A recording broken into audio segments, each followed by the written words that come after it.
for a $99 service call. And don't forget, if your furnace breaks, even on a holiday, Air Comfort Service offers 24/7 emergency service. AirComfortService.com. Annie Fry, Ryan Wiggins, Brad Ray. That's us.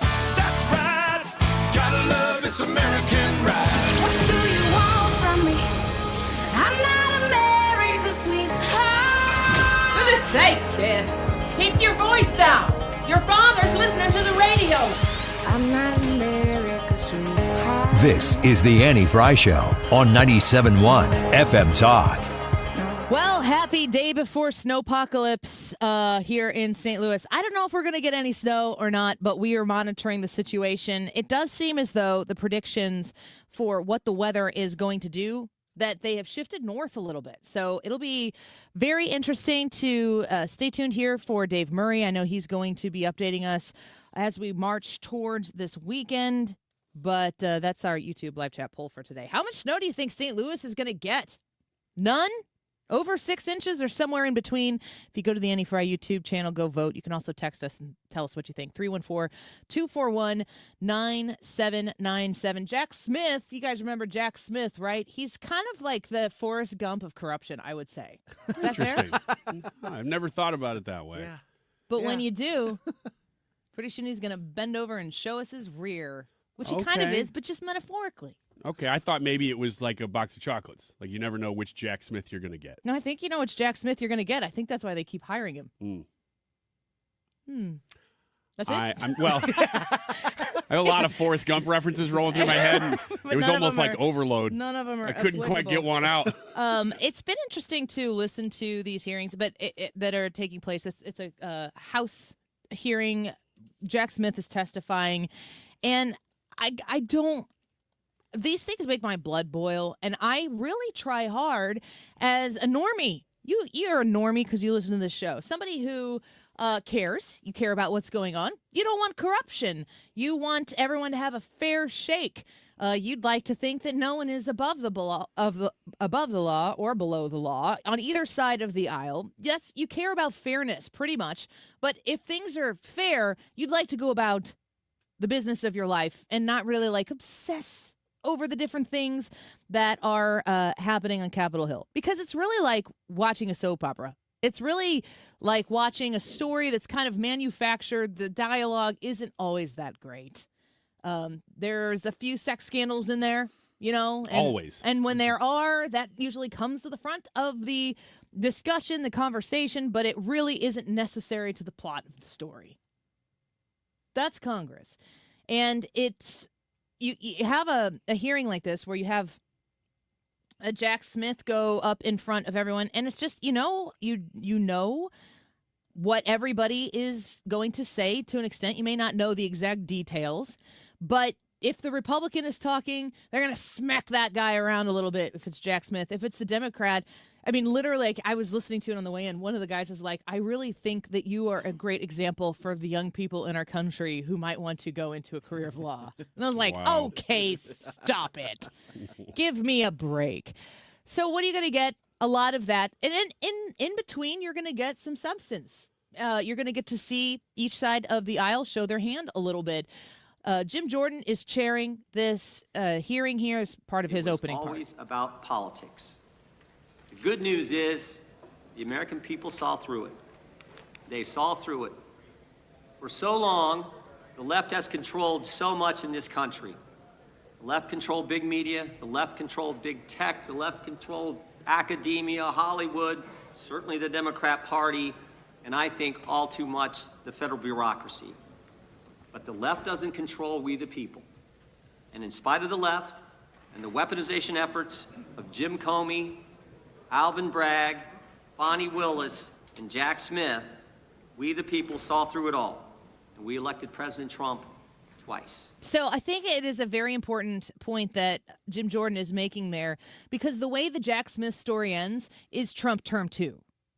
That's undeniable. So Jack Smith is sitting in there, regardless if everything that he did was out of love of country and patriotism and the pursuit of justice by way of the law. If Jack Smith decided that he would take up this special counsel position when called upon, to restore justice to the land. If that happened, or if, what you hear Jim Jordan saying there is what happened. It was a corrupt system, a get Trump maneuver by a slanted Justice Department. One of those two things is pretty much closer to the truth. Either way, Donald Trump is still your president. So you tried hard. The try-hard of try-hards, you might say. And yet here we have President Donald Trump, and he's like acquiring other nations. Greenland. Anyway, we'll get to that later. Here's from Jack Smith. Let's hear from him in his statements there at his congressional hearing. I made my decisions without regard to President Trump's political association, activities, beliefs, or candidacy in the 2024 election. President Trump was charged because the evidence established that he willfully broke the law, the very laws he took an oath to uphold. Grand juries in 2 separate districts reached this conclusion based on his actions, as alleged in the indictments they returned. Rather than accept his defeat in the 2020 election, President Trump engaged in a criminal scheme to overturn the results and prevent the lawful transfer of power. After leaving office in January of 21, President Trump illegally kept classified documents at his Mar-a-Lago social club and repeatedly tried to obstruct justice to conceal his continued retention of those documents. Highly sensitive national security information was held in a ballroom and a bathroom. As I testify before the committee today, I want to be clear. I stand by my decisions as special counsel, including the decision to bring charges against President Trump. Our investigation developed proof beyond a reasonable doubt that President Trump engaged in criminal activity. So Jack Smith, they're saying, I made the choice and I stand by my choice. I don't regret my choice. And if you want to question me on that, let's roll. You notice how they're talking about the classified documents and, the where you found them. But while Donald Trump was not at his home, they went into his living quarters, into his home, and ransacked the place outside of all the normal precautions, all the normal courtesies that you would give to a former president in that instance. They went around the norm to acquire these documents and to really kind of storm the castle at Mar-a-Lago. Now, you might be saying, well, Annie, if he was hiding stuff, they didn't want to give him an opportunity to hide it even further, to try to, move people away from where certain documents might be, whatever, to try to impede the investigation. You know how the left hates to impede law enforcement. Listen to the way they're talking about this, because at the same time, how ironic. The former vice president of the United States, Joe Biden, had classified documents where? In his garage that he would leave open because, what was it, a Cadillac? Was that what he had? No, Corvette. It was a Corvette. It was a Corvette. Not a car person. Same thing, right? So yep. You have a situation where you've got one former president who has classified documents and has the legal argument to suggest that he could possibly retain those classified documents because he's a former president. But then you have a former vice president, former senator who has classified documents. Why? So he could write a book. So he could profit off of the possession of those. And our court system said he's a feeble old man. He doesn't really know what he's doing. Oh, he's the president currently. Isn't that crazy? Isn't that absolutely crazy? So let's go back to Jim Jordan a little bit. And let's listen to how Jim Jordan lays out how he sees the situation, the chairman here of the Judiciary Committee. And then the government responds to the defense. But Mr. Smith skips the second step. And the brief that he files is 165 pages, almost 4 times the court limit. Even liberal Judge Chutkan, who's given Jack Smith everything he's asked for in the course of this investigation, even she called it atypical and irregular. Now, why would Jack Smith do that? Why would he abandon proper procedure? Why would he ignore court rules? Why would he do that? Because he's running out of time. There's an election around the corner. It's coming in 33 days, and he's got to get President Trump. He's got to stop President Trump from running, tie him up in court. He's got to get to trial, or at a minimum, insert an 165-page political document into the presidential campaign. It was always about politics. The good news is the American people saw through it. Amen to that. Jim Jordan making the case here that this was always about getting Trump. Why? To keep him from becoming the president of the United States. I know it's a big word, but that to me sounds treasonous. If you were to manufacture a story or try to create a delay or a distraction in order to keep an American citizen from the ability to compete in a fair competition for the presidency, if you were going to lie, if you were going to deceive, if you were going to contrive. And folks, this Jack Smith thing, this is like chapter 8 in the different ways that the Democrat Party has done this to Donald Trump. I give zero credence to the swamp-like folks in the bureaucracy, especially when it gets into the Justice Department, because we know what they were willing to do when Barack Obama was still the president of the United States. And we were supposed to be dabbling in this idea of a Russia hoax.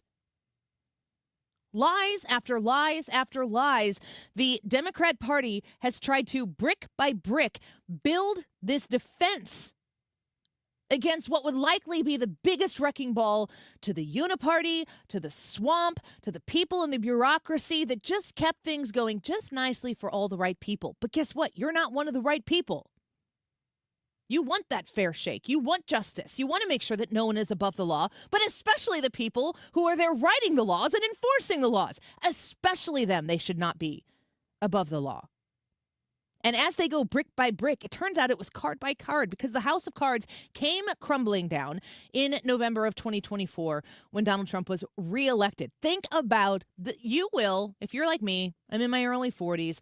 When I'm in my 60s, my 70s, and my grandkids are learning about Donald Trump, we'll see who writes those history books. I suspect when you go back to tell the story of Donald Trump, and you retell the things you remember with your own brain cells in your own head, you won't believe the story that you remember living. It is that outrageous and potentially ordained that Donald Trump managed to break through every single obstacle built in front of him.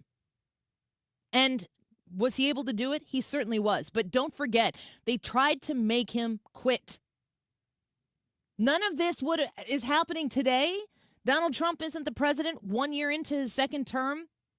If they win by making him quit, that's what Jack Smith is about. That's what the Russia hoax was about. That's what all of these different things, the Stormy Daniels, the Letitia Jameses of the world, Fani Willis in Georgia, it was all to make him quit. It was all to make him put his hands in the air and say, fine, forget it. I don't need any of this crap. I'm done. I tried to be a patriot. It's all lies, but there's just going to be another lie on the end of the next lie that they have lined up for me. Fine, I quit, you win. I don't lose because I'm going to go back to Melania and Mar-a-Lago and enjoy the rich people and the rich life that I have built for myself. I'll be fine. America, I'm sorry, I tried. They tried to get him to quit. And why in the world? Name another person out there that wouldn't quit. The way Donald Trump said, no, I think I'm going to win this one, and I'm going to win this one for fun. So yes, Jack Smith sitting there in front of loving Democrats on this Judiciary Committee who are just lauding him on such a storied career, and Republicans that are kind of slapping him around a little bit. If a different party is in power, if a different witness is in there, it's just reverse the roles. Just remember, Donald Trump is still your president. When we come back, Hans von Spakovsky is going to be with us. I'm going to give him an opportunity to react to anything that he's heard today with Jack Smith, but lots to talk about. Subpoenas that have been issued and what's going on in Minneapolis, among other things. What's Hans von Spakovsky have to say? We find out next. Don't go away.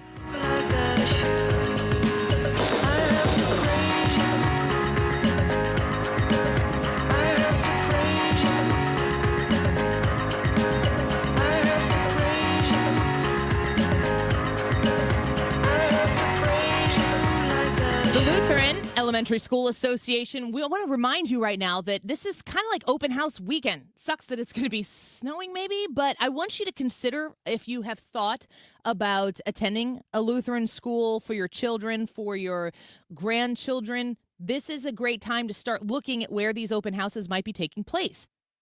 You can go to LESA STL.org. That's Lisa, STL.org, and see the 34 elementary schools in the Illinois, Missouri, bi-state region that are there offering you an opportunity to educate your child or your grandchild in a Christ-centered environment. Now, I will tell you this, too. If you visited one Lutheran school, you have not visited them all. They are incredibly unique from school to school to school. Some towns have more than one Lutheran school in them. When you go to visit one, if you're like, gosh, I really like this, but I'm not so sure about that, go check out the other Lutheran schools that are within a reasonable driving distance and see what is out there for you. There are so many opportunities.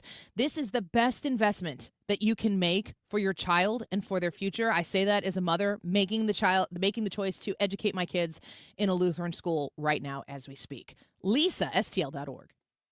Hi, I'm Bob Kershaw with Retirement Advisory Group. Hi, I'm Tammy Kershaw. When we meet our clients for the first time, they have built up a lifetime of savings. Their question is, what can we do with this money so we can live comfortably the rest of our lives? First, we develop a strategy to protect your nest egg from any market losses. Then, we build your own personalized structured income plan that will generate you an income the rest of your life. We put you in control of your money. You've earned it, and it's our job to make sure you enjoy it. Let our team show you how you can have the retirement of your dreams. Call us now at 314-993-9494 for a no-cost, no-obligation retirement review. You will also get a copy of our latest edition book, Your Key to a Worry-Free Retirement. We've been helping retirees and pre-retirees retire with confidence for 40 years. Call us now at 314-993-9494 or go online at retirementkey.com. That's retirementkey.com. Why do the national tax resolution firms need the tiny fine print at the bottom of all their TV ads? Hi, this is Lance Drury with the Lance Drury Law Firm. You don't hear fast-talking disclaimers in our ads because the claims we make are 100% transparent. The Lance Drury Law Firm primarily focuses on one thing, IRS problems, and we're regulated by the Bar Association, and we have a AAA rating with the Better Business Bureau. IRS issues are serious legal issues. The Lance Drury Law Firm has helped thousands of clients navigate the best resolution plans, and we tell you up front exactly how much it'll cost. Tax resolution law is all we do. So before you send money to some out-of-town, high-pressure salesperson, give us a call at the Lance Drury Law Firm, located right here in St. Louis. Call today to schedule your free consultation with me, 314-260-6120, or visit LanceDruryLaw.com. The choice of a lawyer is an important decision and should not be based solely upon advertisements. Nothing makes a gathering great like Eggland's Best Eggs. They're just so delicious with better nutrition, too. For us, it's eggs any style, as long as they're the best. Eggland's Best. Better taste, better nutrition, better eggs. This is the Annie Fry Show on 97.1 FM Talk, St. Louis Conservative.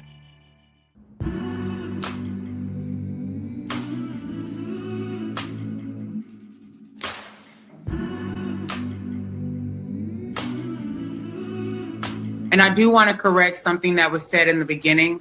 We did not rush into that church.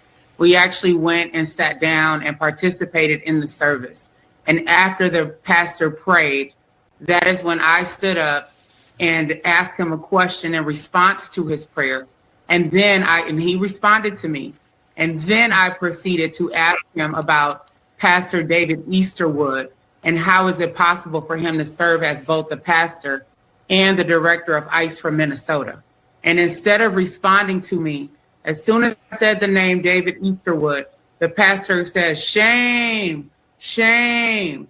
And that is when I led us in chants, justice for Renee Good and hands up, don't shoot. So I want to clarify that. We didn't rush in. We didn't bust in. We were a part of the service until I got up and posed that question to the pastor. So there you have Nakima Levy Armstrong, who has received a subpoena for actions taking place in Minnesota.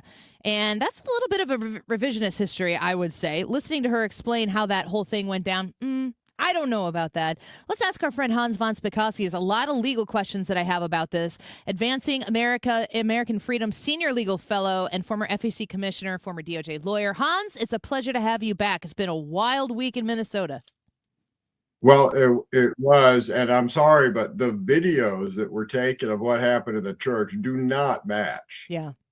What this woman says she was doing. And you know, two people have already been arrested by the FBI. They're apparently going to get criminally charged under the FACE Act. The FACE Act is the Freedom of Access to Clinics Act, passed in 1994. And it was primarily passed to prevent threats, force, obstruction of abortion clinics, but it also covers churches and synagogues. And if you engage in any kind of threats, intimidation, or you physically interfere with people practicing their religion, particularly in a church, you've engaged in a criminal violation of the law. The First Amendment does not give you a right to engage in those kind of physical assaults or physical obstruction, for example, of church services. Yeah, I think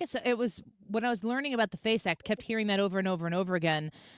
Is it correct that the FACE Act was created for abortion clinics, and the way to get it passed was they're like, okay, fine, we'll do this, but you got to throw in the church area as well? No, that's exactly right. And you will recall that during the Biden administration, particularly after the Supreme Court issued its big decision on abortion, all these churches started getting vandalized, protesters interfering with them. And what did the Biden administration do about that? They did nothing.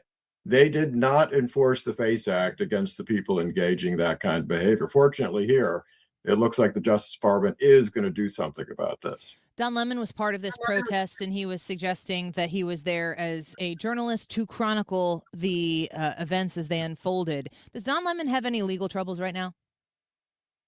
No, I think he has legal trouble. Anyone who participated in, organized, helped to do this, to interfere in these church services, they all have potential liability under the FACE Act. And by the way, not only can the Justice Department criminally prosecute you, but what's interesting is there's also a civil remedy. So the people who were injured, the people who had their church service interfered with, the people who were intimidated or threatened, they can actually sue these perpetrators who did this also and potentially recover civil damages against them. Well, we'll have to stay tuned for that, certainly. I want to shift a little bit away from Minneapolis and Minnesota to the Supreme Court. I know that everybody's waiting for that tariff court case to come down. We heard arguments in the last week or so on whether or not men should be able to play in women's sports. What are you watching right now with the Supreme Court? What do people need to not take their eye off the ball when it comes to that third branch of government? Well, I'll tell you, they've had one important case after another. Yeah, last week they had the arguments about the laws in more than 24 states that ban biological males from participating in women's sports. But look, this week they had a Second Amendment case, a case arising out of Hawaii.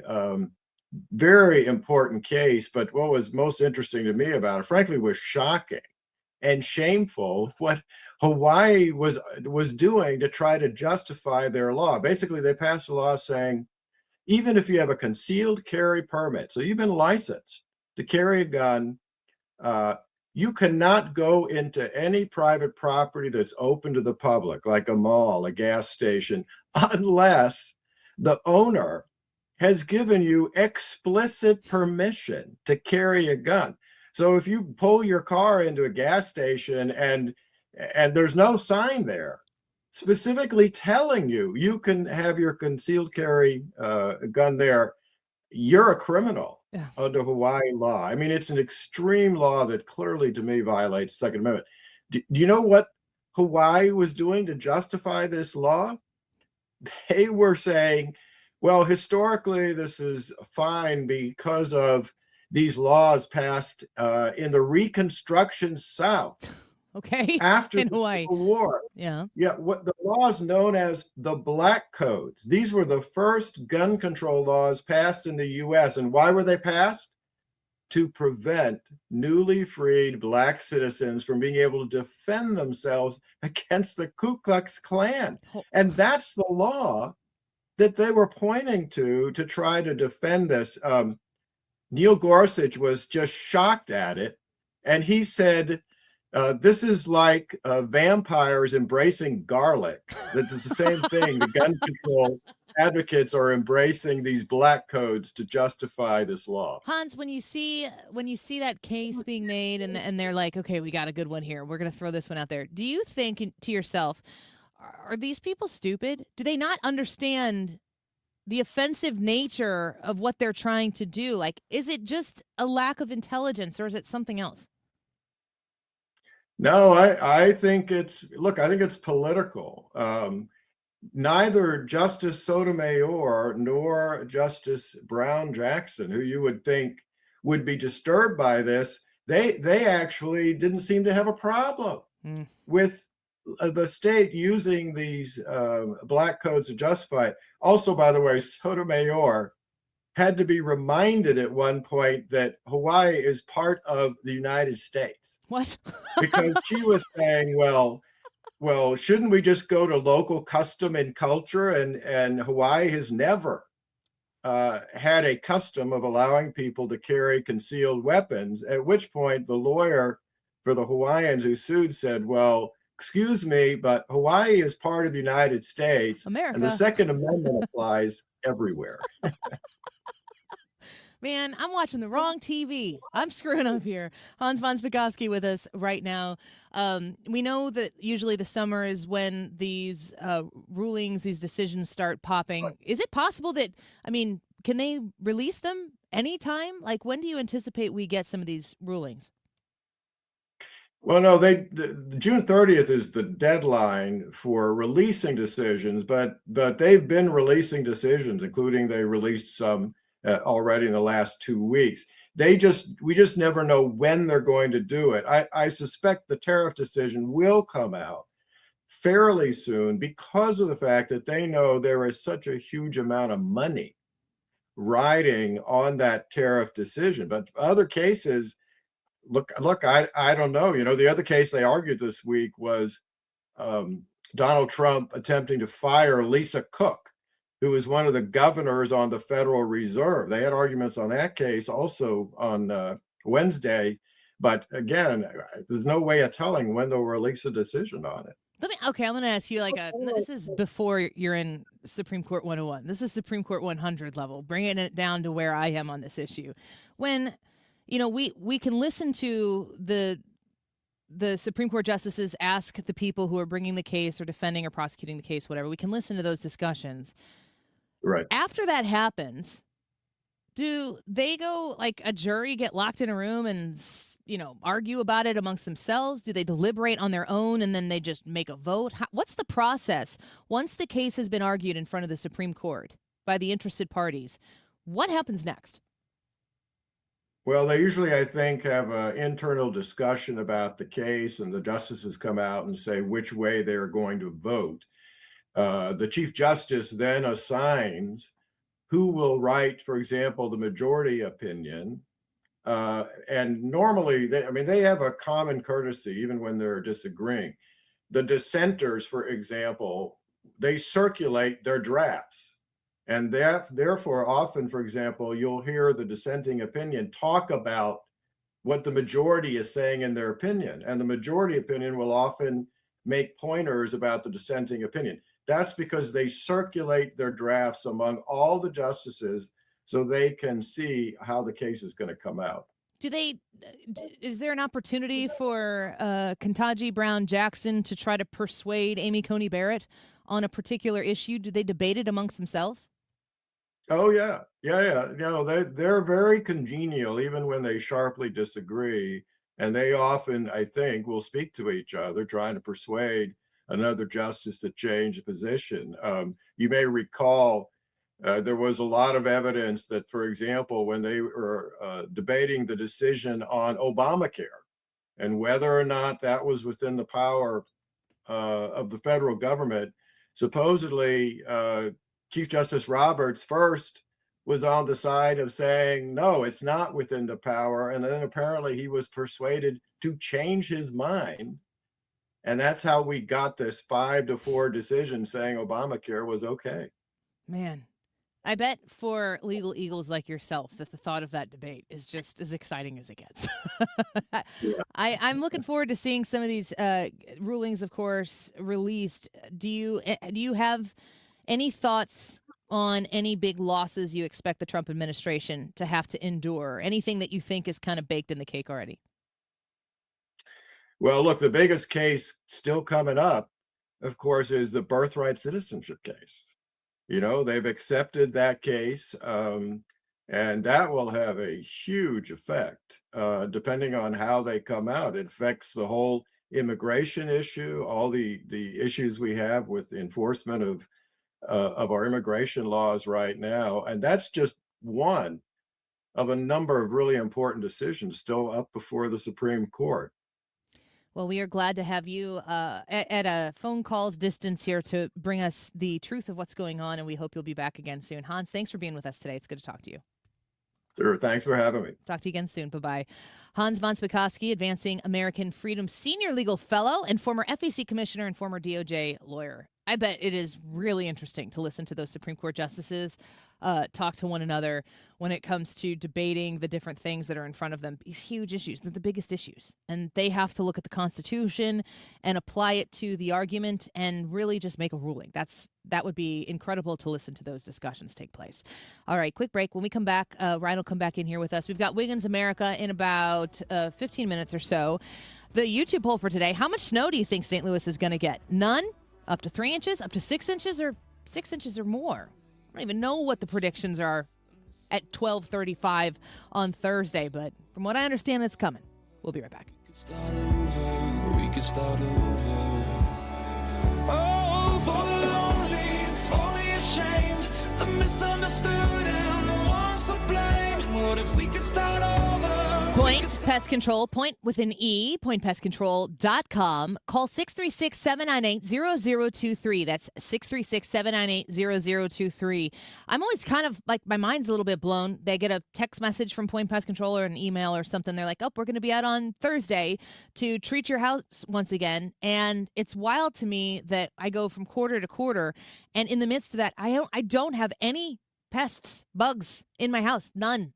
And I am I can sense spiders when they're in the room with me. And I know people are like, Annie, there are spiders around you all the time. There's some statistic out there that like you're always X amount of distance away from a spider. If you send me that statistic, I will block you from my life. I don't care if I know you. I don't care if we're related. I will send Point Pest Control after you because they're good at getting rid of pests. 636-798-0023. That's 636-798-0023. Get rid of the pests and do it in a way that is safe for your home, for your pets, for your kiddos, for yourself. And mention my name and save an extra 10% on the top of any specials they have currently running. Point with an E, pointpestcontrol.com. When it comes to planning your retirement, there's a lot to think about. Portfolio management, tax planning, and retirement income just to get started. Steve All and his team at the All Financial Group focus on those things and more. Their goal is to help you achieve your goals. Call 636-230-8824 or online, yourmoneymattersstl.com. Investment advisory products and services made available through Impact Partnership Wealth, LLC, IBW, a registered investment advisor. Insurance and annuities offered through Steve All, NPN number 153-07419. License number E2014A. Hey, it's good to see you. You know, there's a certain way we do things around here, the Grasser way. The Grasser way? We don't cut corners and we don't take shortcuts. Not on the little stuff and not on the big stuff. We do the big stuff. That's right. Whole home generators that kick on the moment the grid gives up. Lights stay on, heat stays on, your family stays safe, so your house stays warm. And your ice cream stays frozen. Green is always Grasser at GrasserHomeservices.com.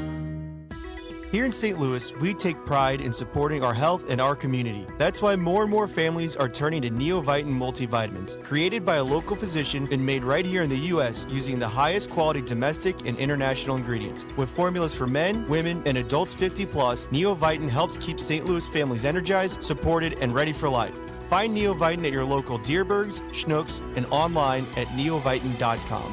Neovitin, Trusted nutrition from St. Louis for St. Louis. Hey, it's Mark Reardon from Michael's Bass. You've upgraded the kitchen, you've invested in your home, so why settle for a bathroom that still feels ordinary? At Michael's Bass, they create elevated bathroom spaces that blend luxury, comfort, and smart design, all tailored to the way you live. This isn't a temporary fix or a quick cover-up. It's a complete transformation, built to last and built to add value to your home. And now is the perfect time to plan for a spring installation. Visit michaelsbass.com or call 636-775-0800. Ask about financing options, including 0% interest. michaelsbass.com. How much snow will St. Louis get? You have a few options here. None, up to 3 inches, up to 6 inches, or 6 inches plus. And the forecasts are all over the place, much like our poll. So let us know what you think, and we will let you know how much snow we're getting at the end of the show. 12:39. This time check is sponsored by Jerry Kelly Heating, Air Conditioning, Electrical, and Plumbing. It's time for a $98 furnace tune-up. Consistently right. It's a ritual. 97.1 FM Talk. St. Louis Conservative.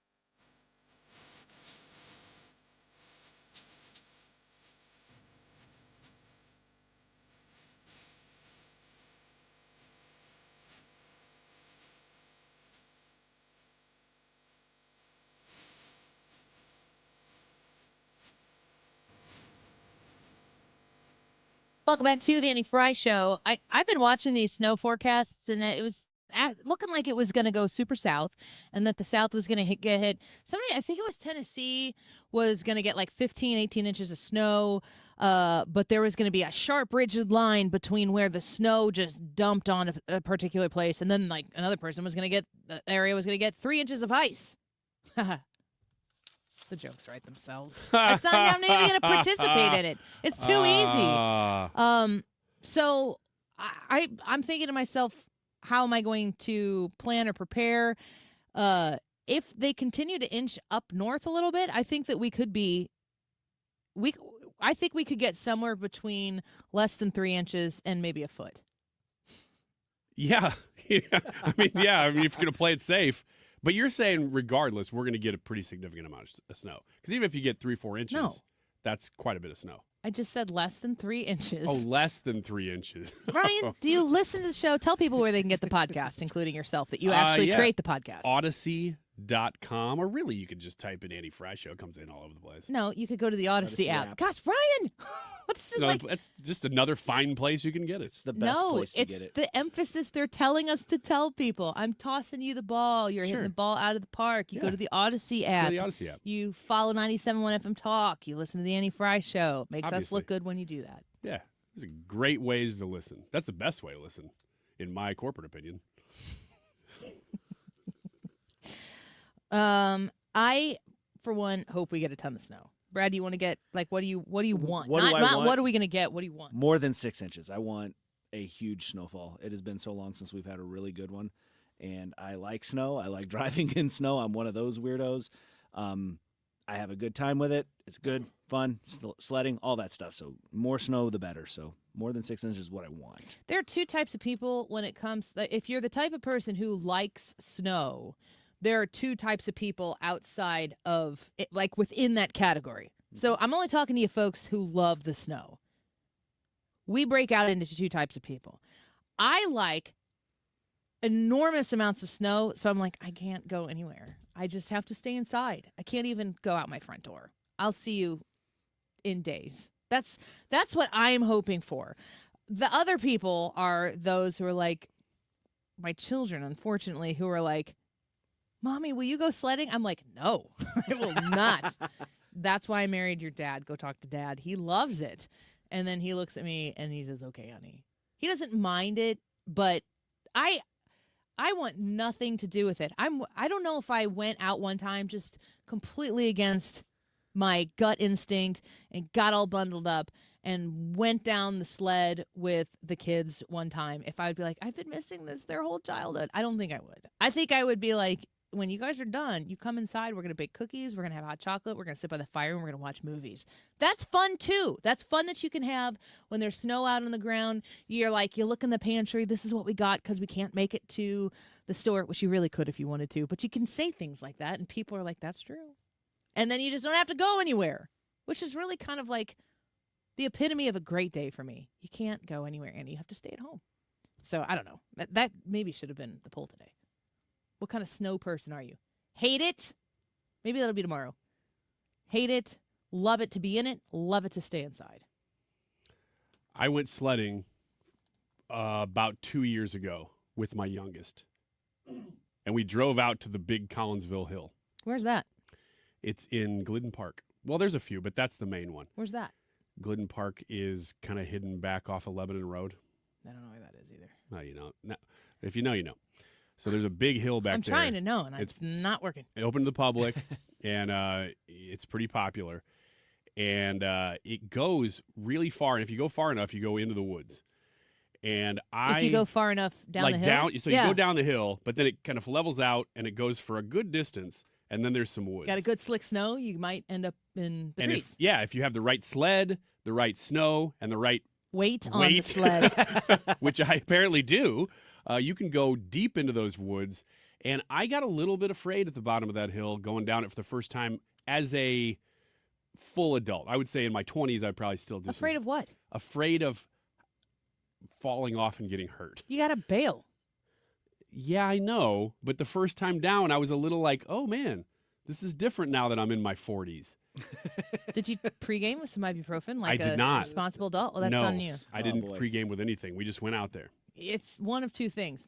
Speaking of breaking people into into categories, do you pregame with ibuprofen or alcohol? Ibuprofen. Ibuprofen. Yes. All the time. Once you're like, okay, I need to drink 8 ounces of water and take 4 ibuprofen before I engage in activity. That's perimenopause time for ladies. It's funny because you taught me that phrase. Perimenopause? No. Pre-gaming. I had never heard anybody refer to it as that. Was it when we went to Disney? Yeah, you're like, oh, you like. I said something about, I took some ibuprofen before we even got going this morning. You're like, oh, you're pre-gaming. Like it was a thing. Like, oh, okay. I live a different kind of life. Okay. No, it's true and it's good. All right. And now we all say it. And you didn't do it that time, but now you know. Now I know. All right, let's take a break. Let us know how much snow you think the St. Louis area is going to get. I do also understand that there are some of us who are going to get 3 inches and some of us who may get 8. I don't know. Nobody knows. Even the people who are paid to know don't know. So let's just predict with the science here on today's poll and let us know what you think. We're going to have Stewie in with us in the 1 o'clock hour. Excited to talk to Stuart Rosenblum about mortgage rates. Are they going up? Are they going down? What's he predict for 2026? Stewie will walk us through it at the 1 o'clock hour. Don't go away.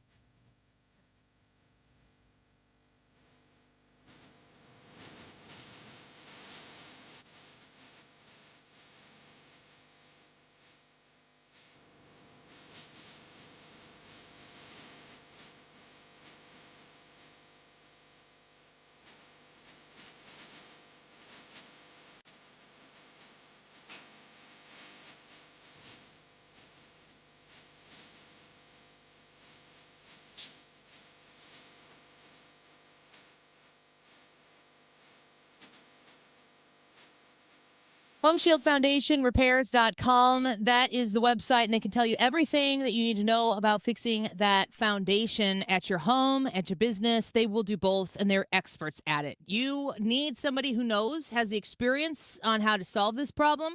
You need somebody who you can trust, somebody who's not going to take advantage of you.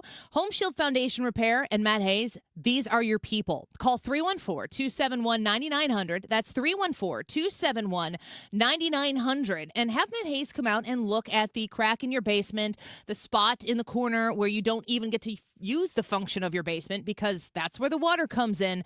When you have Matt Hayes come look at whatever you're dealing with, he'll provide you with a solution, one that's going to fix the problem once and for all. And if you get your basement waterproofed with Matt Hayes at Home Shield Foundation Repair, he's going to put a warranty on it that makes you confident that he's going to do the job right. 314-271-9900.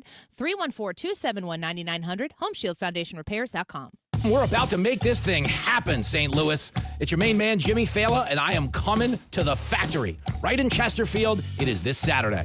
So come join me. Tickets are on sale at 971talk.com/events. It is this Saturday. I'm John Morgan of Morgan & Morgan. If you've been injured in a car accident, call America's largest injury law firm. For over 35 years, my mission has been to deliver more for our clients, to deliver more for you. Injured? Visit forthepeople.com for an office near you. What if every time you spent money, you saved money too? With Achieve It Checking from Together Credit Union, you can do just that. Every debit card purchase is rounded up to the nearest dollar, and the spare change goes right into your savings. And here's the best part. Together Credit Union boosts your progress by matching qualifying savings, up to $8 a month. It's a free checking account that helps you achieve more automatically.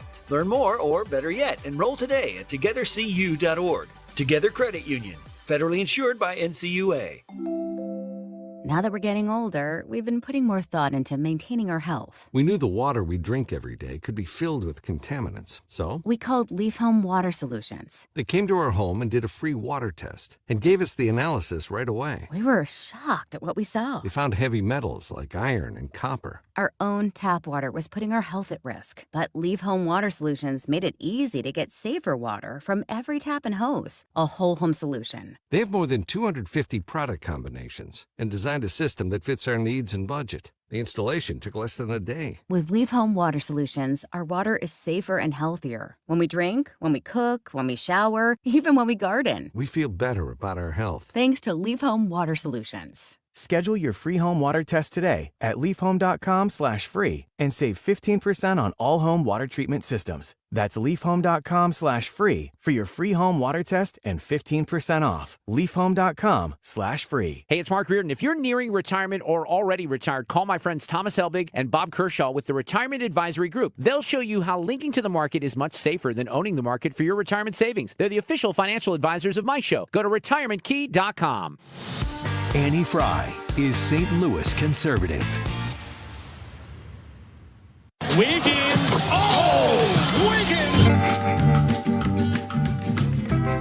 All right, these are ways to make sure that you are commanding the respect you deserve. Use nice language. You're going to have to stay real close to the dump button here, Brad, because I am fired up. I want to make sure that everybody here on the show is getting the respect they deserve when they're out in public. Because I feel like we just kind of roll over, you know? We don't stand for anything. What are you talking about? So I want us to stand up. I want us to stand up for our beliefs, and these are ways to Can I do this command that sitting respect. down? Like that lady in Target who's like, I stand here. I sit here. You can in do Target. it at great risk of looking like that lady. And Target needs to make sure that the people are housed. There's tents in aisle 10. The organizers of a protest choosing Target, I question the leadership. Anyway, these are ways to command respect, sometimes without saying a word. First one is your body language needs to be relaxed and grounded. Before anyone hears your voice, they've already picked up on how you carry yourself. Quiet confidence shows up as sometimes a relaxed posture, steady movements, and a general lack of nervous fidgeting. Would you say that's me? Yes. Yes. That was a strong Yes. My shoulders are endorsement. back or something. Also, I'm sitting, so. You don't overreact to small inconveniences in your life. Yeah. One of the fastest ways to signal insecurity is by reacting strongly to minor setbacks. To me, I agree. This is something that I don't care about at all. I don't really care about a lot of things, though. The next one is you move and decide things at your own pace. Check. There's a quiet authority in not rushing around, Brad, even when everyone else seems to be in a hurry.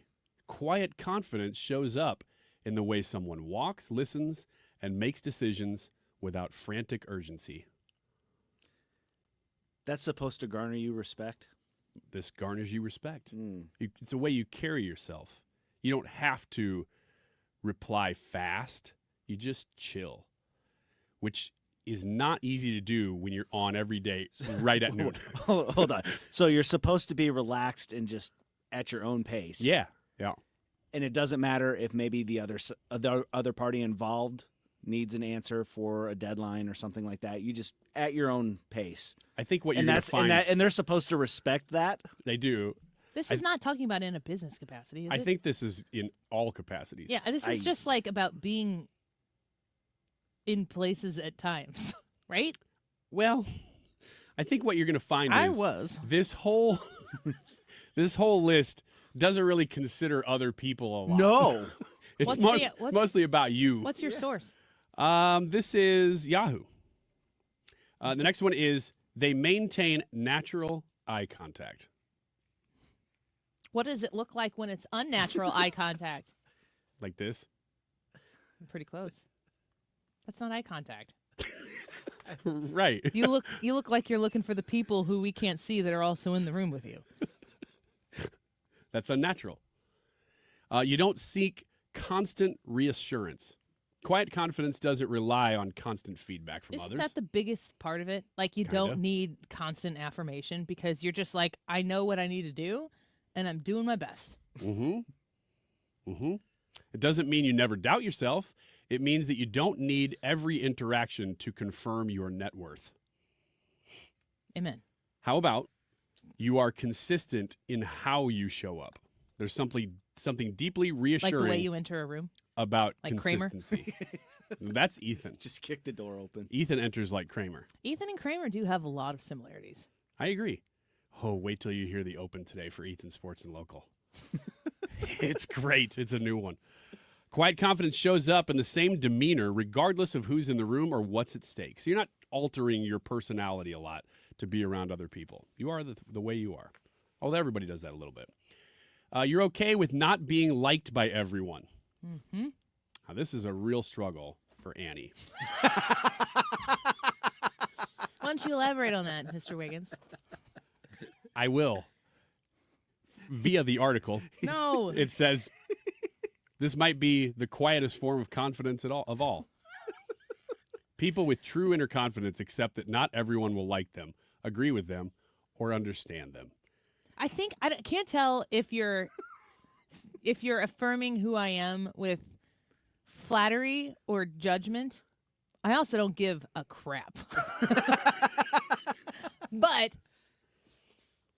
I live in if I shared with you, I don't even share them with you guys. If I shared the things that people say to me directly in messages because they don't like me or they want things to happen to me, like I can't let that affect. That has no bearing on the value that I have to the people in my life who matter. Which brings me to the last one. God. You're comfortable with silence. What was that? I flipped this pen and it hit the mic. That's on camera. Whatever it was also a cool sound effect. Silence, yes. Comfortable with silence. Silence is the most powerful thing you can say. Just let it sit. One of the most confident things you could possibly do is let Careless Whisper play way longer than it needs to.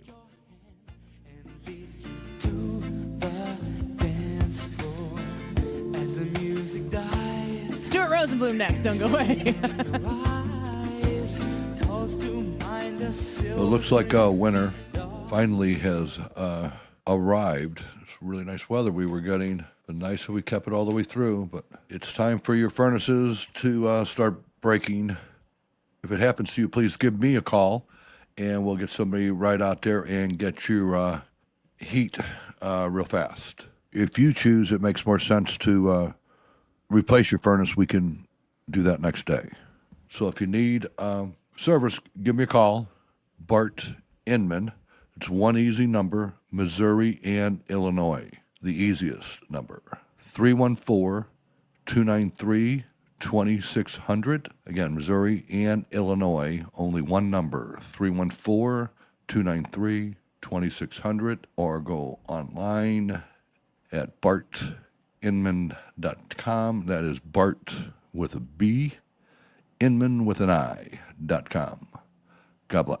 Stuart's American Mortgage. He's going to be in here with us in just a few minutes, so stick around to find out where rates are right now and what people are doing to improve their financial situation. When it was time for me to do this, twice, I called Stewie at Stuart's American Mortgage. You can text him as well and ask him about a better mortgage situation for yourself. Now, if you're buying a house, of course, you're going to need a mortgage. 314-324-4440. Call him, text him, get a bagel loan. Don't pay closing costs. That's concise. Secondly, if you're thinking about taking some cash out of your home and improving something, taking a vacation, paying down some high-interest credit card debt, whatever, it's none of my business. But if you want access to the growing equity in your home, the bagel loan can apply there as well, which means you can refinance your home, maybe even get a lower rate in there, shorten the term, access some of that equity, and do it without paying any dollars in closing costs. That's the bagel loan, and it's at Stuart's American Mortgage. 314-324-4440. Google the bagel loan, NMLS number 226715. He's Donald Trump's #1 enemy in Congress, Chicago politician Dick Durbin. Now, Durbin has a new scheme. He's doing the dirty work to benefit corporate megastores. Durbin's bill could cut corners on your credit card security, putting your personal data at risk. Big chain retailers and warehouse stores want to inflate their profits, and liberal Dick Durbin would help them do it.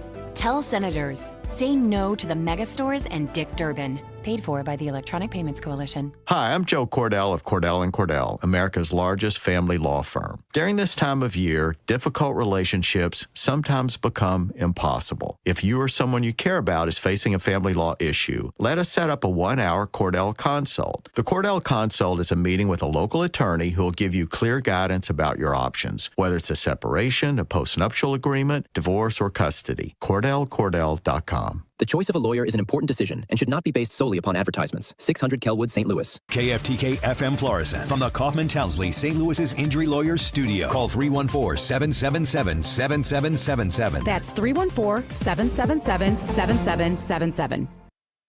Hearing on Lisa Brady, Fox News, as former special counsel Jack Smith defends his prosecutions of then former President Trump. House Judiciary Committee Chairman, Ohio Republican Congressman Jim Jordan noted the timing of Jack Smith's investigations, saying in November of 2022, 3 days after President Trump announces he's running for president, Attorney General Garland names Jack Smith special counsel. Jordan said Smith put people on his team who were also behind the raid at Mar-a-Lago. Committee ranking member Democrat Jamie Raskin noted Smith's long career prosecuting all manner of crime. At the Department of Justice, you brought prosecutions against corrupt public officials across the political spectrum. Smith told the committee he believed the evidence he gathered showed President Trump mishandled classified documents and illegally tried to overturn the 2020 election. Fox's Jessica Rosenthal. Both federal cases were dropped after the president won a second term. Top healthcare executives also on Capitol Hill for hearings on affordability. It comes as Congress failed to reach an agreement on the now expired Affordable Care Act tax credits, which is expected to lead to higher healthcare costs for over 20 million Americans. Committee Chair Jason Smith says he wants to examine the root causes driving healthcare prices. President Trump has proposed redirecting the tax subsidies into health savings accounts. Fox's Ryan Schmelz at the Capitol. 3 arrests made in Minnesota over an anti-ICE protest in a church last weekend. One of those now facing charges, Nakima Levy-Armstrong, who's accused of leading an anti-ICE protest in which a mob disrupted a Christian church service Sunday, getting into people's faces, screaming anti-ICE and anti-white chants, accusing the pastor of working with ICE. Attorney General Pam Bondi on X saying, quote, "Listen loud and clear. We do not tolerate attacks on places of worship." Fox's Jeff Manasso. Vice President Vance visits Minneapolis today. America is listening to Fox News. Welcome to the most wonderful time of the year, when millions of Americans open their credit card statements, scream in terror, and start looking for new ways to save money. If that's you, why not cut your wireless bill in half with a saver plan from Pure Talk? You'll get unlimited talk, text, and 3 gigs of high-speed data on a super-fast 5G network for just $20 a month. Ho, ho, ho. Just dial pound 250, say micro, and Pure Talk's U.S. customer service team will help you switch in minutes. Again, talk, text, and data for just $20 a month. Welcome back to Winter Hack Radio, the place for clever hacks to survive the season. Icy driveway? Well, try spreading sand or birdseed to help with traction. Snowy puppy paws? Well, grab a whisk, brush it off, done. Catch COVID-19? Well, just get Actually, there's no hack for COVID-19. But if you test positive, prescription medications for COVID exist. Ask your doctor if they're right for you. Visit PfizerForAll.com to learn more. Sponsored by Pfizer. Air Comfort Service, heating, cooling, and insulation. Weather. Our weather is quiet and cold on this Thursday afternoon. Partly sunny skies, 37. Tonight, clouds take over, windy and very cold, 12. Friday, clouds, 14 degrees. Periods of snow developing Saturday morning, especially into the afternoon. I am anticipating an accumulating snow, but I still think the heaviest is going to be over southern Missouri and southern Illinois. This is 97.1 FM Talk. Chief Meteorologist Dave Murray. The Annie Fry Show is sponsored by Air Comfort Service Heating, Cooling, and Insulation. Don't freeze as it gets colder. If your furnace isn't working, Air Comfort Service can get you back in your comfort zone fast with a service call for only $99. Get your furnace serviced. Visit aircomfortservice.com. Annie Fry, Ryan Wiggins, Brad Ray. That's us. That's right. Gotta love this American ride. What do you want from me? I'm not America's sweetheart. For goodness sake, kid. Keep your voice down. Your father's listening to the radio.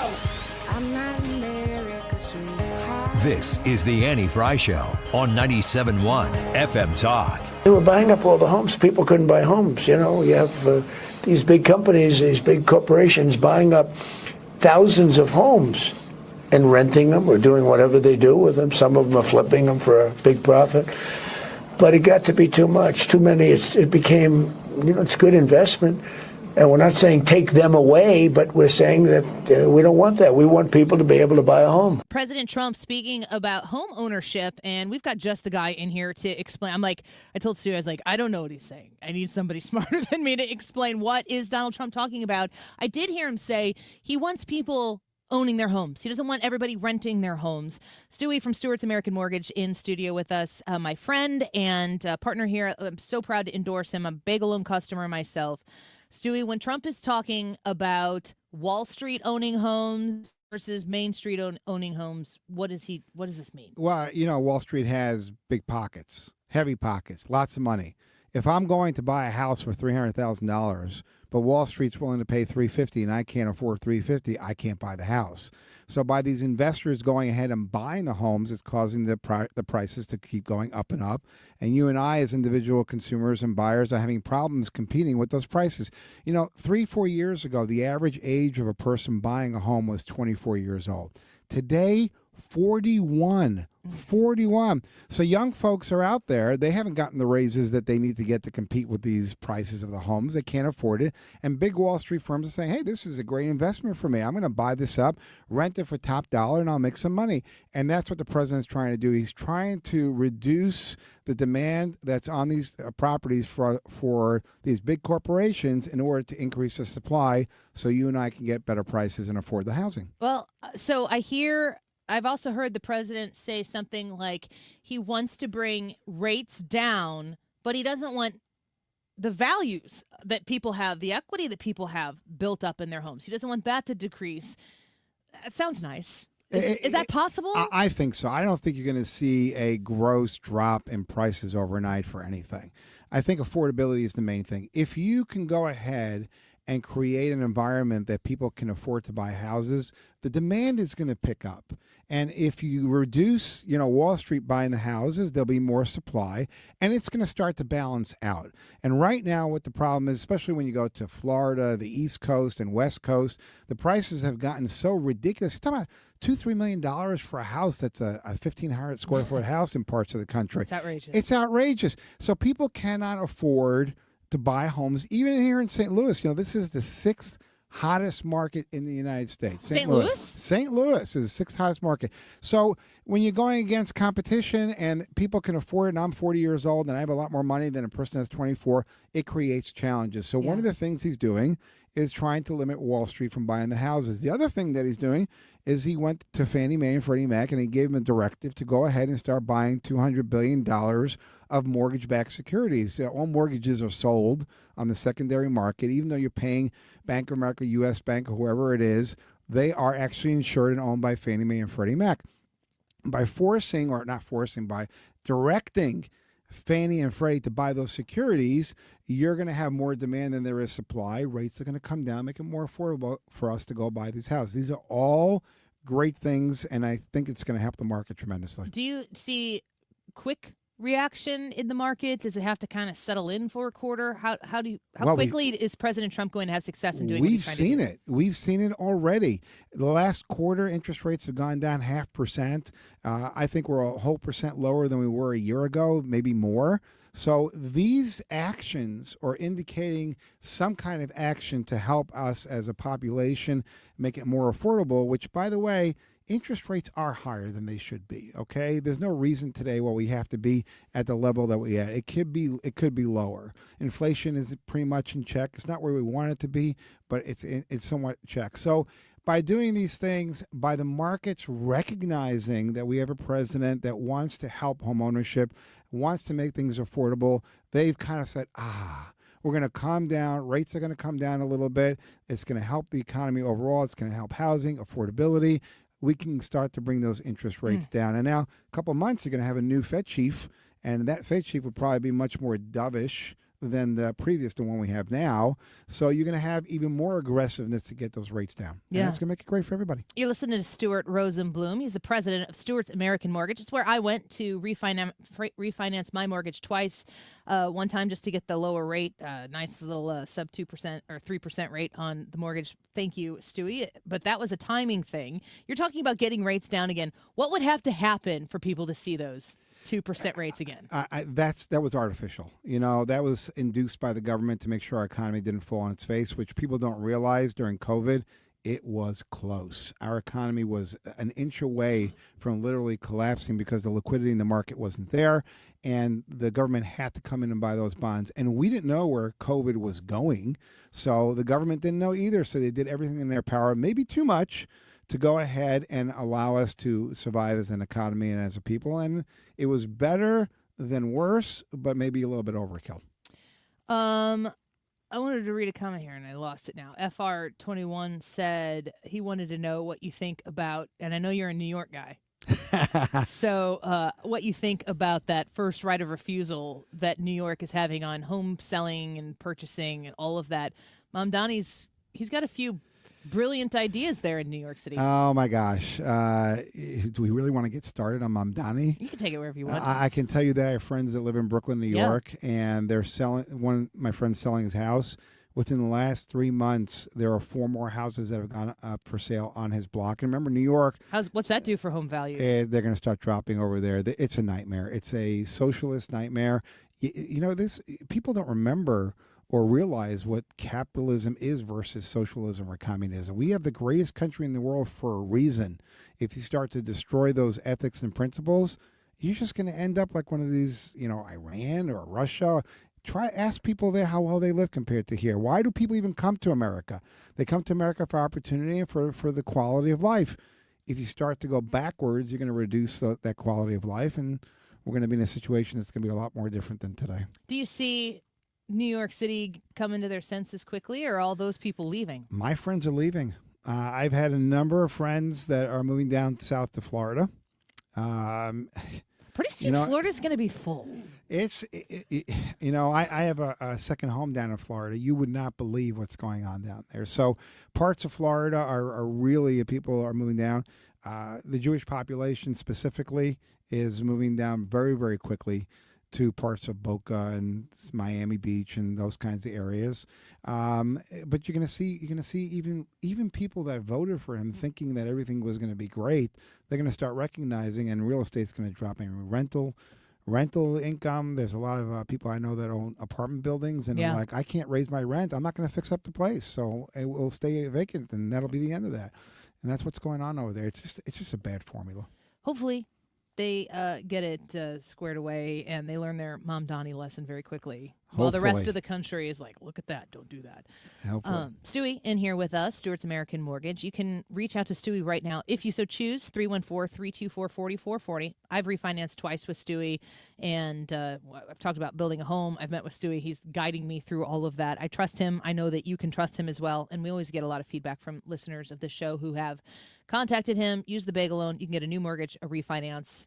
$0 in closing costs. One thing we were talking about a little bit earlier today, Stewie, was credit scores, credit reports.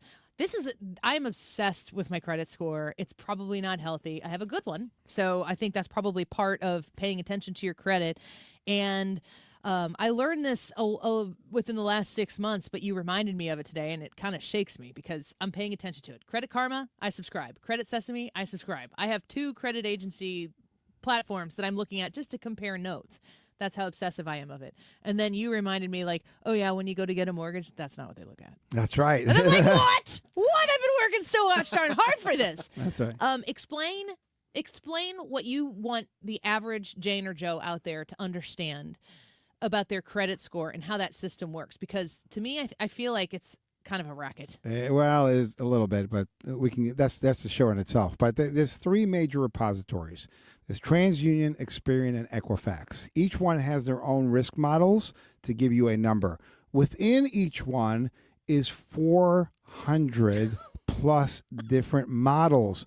So when you go to buy a car, you're going to get a different credit score than when you apply for a mortgage. So you're saying like Experian has a formula that they will provide you when you're looking to borrow $40,000 compared to $400,000. They won't provide you. They'll give you a number. Yes. They won't tell their secret as to what their formula is. But it's not the same. It's not the same because if you're going to lend somebody $40,000 on a car, it's a lot different than $400,000 on a house. So the risk models are different. The credit scores are different. You as a consumer cannot know your mortgage credit score without a mortgage company actually pulling it. And I see advertisements on TV, Which on the hurts radio. your credit when they pull it. Well, you can do a soft pull. Okay. There is a way to do it. So it's I know still not 100% accurate, but you can do a soft pull. But you can't think because my credit score says on Credit Karma that it's 680 that's what the mortgage credit score is. I've seen people claim, hey, I have a 720 credit score, ends up being 610. And I've seen people say, hey, I have a 610 credit score, and it's actually 720. Oh, so it goes both so ways. It goes both ways. And you Just as like- a consumer cannot get your mortgage credit score. Never mind. You cannot get your credit score. You stooped me there. Yeah, sorry. Cannot get your credit score unless you actually have a mortgage company do it. But realize really quick what constitutes your credit score. The type of credit you have, there's a mortgage, there's installment debt, there's credit card debt, and obviously there's collections and similar. Each level will impact your score differently. I had a customer come in and had $50,000 in credit card debt, which is quite a lot, okay? Yeah. Their game plan was to pay off 4 of the credit cards completely first and deal with the other 5 credit cards afterwards. And that's actually a bad move because they owed 100% on each one of those 9 credit cards.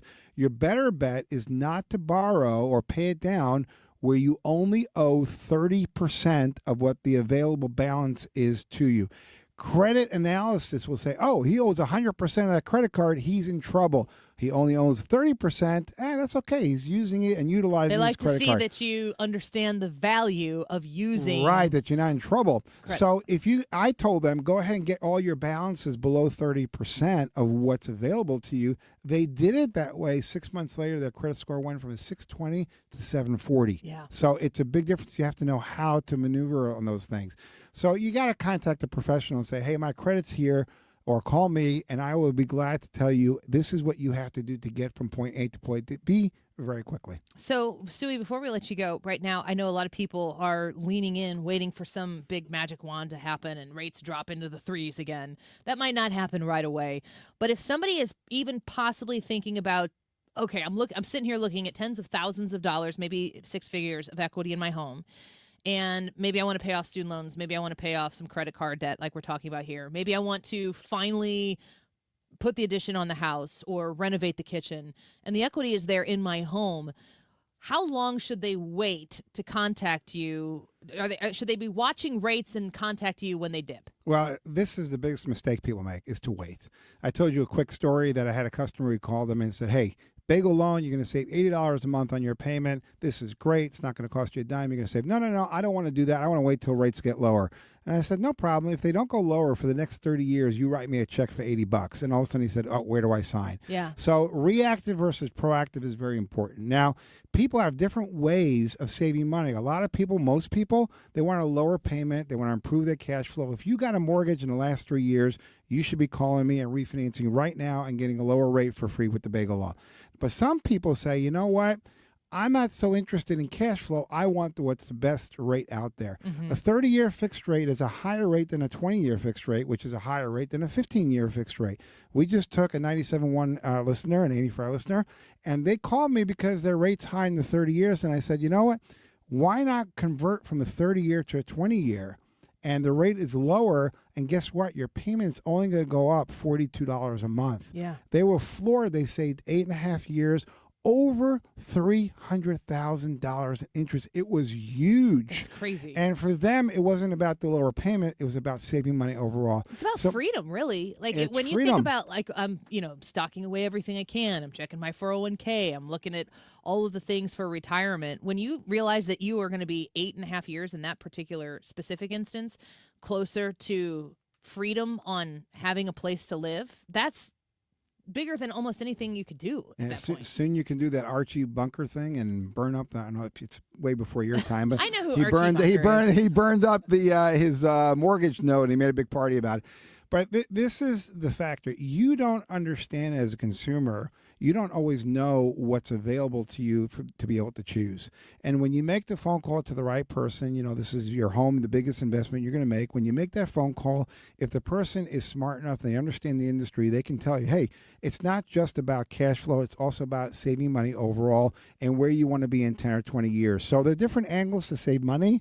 Do it with the bagel loan. If rates go down 6 months from now, if you do it with us, we can always refinance you for free. We actually monitor it for you. Yeah. There's all kinds of options and opportunities out there for you. I think, too, that the biggest advice I would have as a customer of yours, Stewie, is that if I'm sitting here and I'm watching rates, I might as well have already made the phone call or sent you the text message, and then you can watch the rates for me. That's what we do. Because that's what you do. That's what we call. I called you after I said, hey, the rates went Yes. down. Let's refinance it for free. It's easy. It's quick. Can get it done in 10 days. You probably have to give 1 or 2 pieces of documents to update, and Yeah. you're finished. It's that simple. If you're interested, 314-324-4440. Stewie is a man you can trust. I certainly have multiple times with this, but there have also been times, Stewie, where I've reached out to you and I'm like, what should I do? And then you give me great advice, and I've followed it each and every time, so I stand by that. Thanks for being in here with us. I know that this 2026 is going to be a wild year for your industry. It's going to be amazing. I look forward to it, and happy to help anybody that's out there. All right. Happy New Year to you. All right. Let's take a quick break. Don't forget that snow is headed our way. Go vote in the YouTube live chat poll. How much do you think that St. Louis is going to get? Let us know what you think. You can text us as well at 314-241-9797. At 1:30, we're going to speak with Jeff Wilson, who is a Republican candidate for Illinois' 13th congressional district. He'd like to flip that seat. That would be a blue to red seat. It's also the district I live in. Jeff Wilson in about 10 minutes. Don't go away.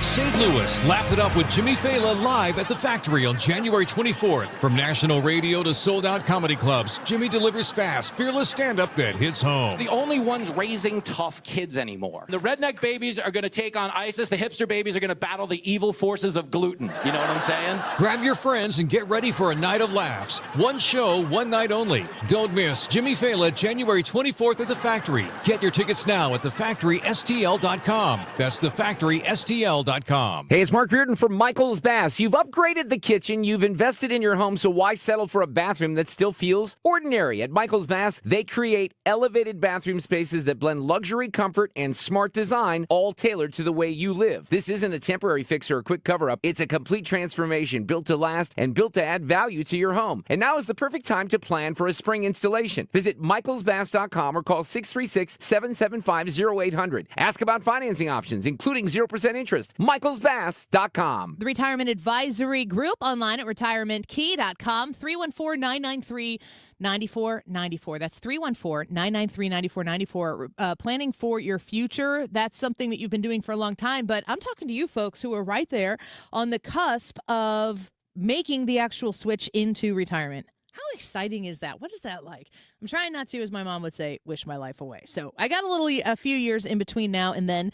But if you're in that window of time where you've worked, you've saved, you sacrificed, you think that you have what it takes to pull the trigger and finally move into retirement, this is a phone call that you need to make. It's a no cost, no obligation review of your retirement, a good, easy conversation to have with the experts at the Retirement Advisory Group. Call 314-993-9494. That's 314-993-9494. And tell the Retirement Advisory Group folks that Annie said hello. They'll be happy to hear that. You can find them online at retirementkey.com. Attention, Missouri baby boomers. The Give 5 program wants to connect you with volunteer opportunities that fit your skills and passions. Learn how you can lend a helping hand and bring positive change to those who need it most in just 5 hours a month. Signing up is easy. Just attend our next free class in your local community.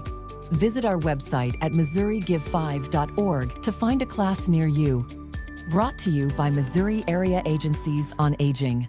When's the last time you gave your home's exterior a little love? Hi, it's Kim, and if your siding is cracking, it's fading, or just doesn't stand up to our St. Louis weather, it's time to call Lakeside Renovation and Design because they're experts in James Hardy siding, which is this durable, low-maintenance option, and it looks beautiful. Plus, you have customizable colors and textures, and so you can give your home a completely new look while protecting it for decades. Don't wait until the small problems turn into big ones. Visit lakesidearty.com to schedule your free consultation. Hair Volume from New Nordic will make your hair look thick and healthy.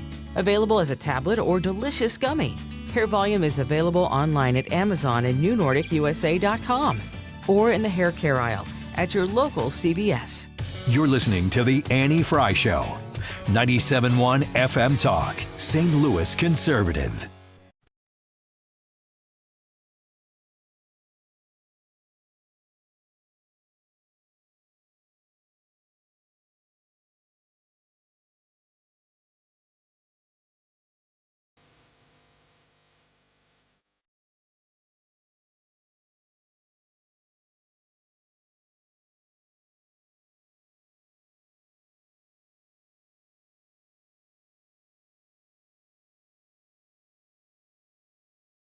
Welcome back to the Annie Fry Show. Grateful for you to be spending a little bit of your afternoon with us. We're always thankful for the opportunity to share a part of our afternoon here with you.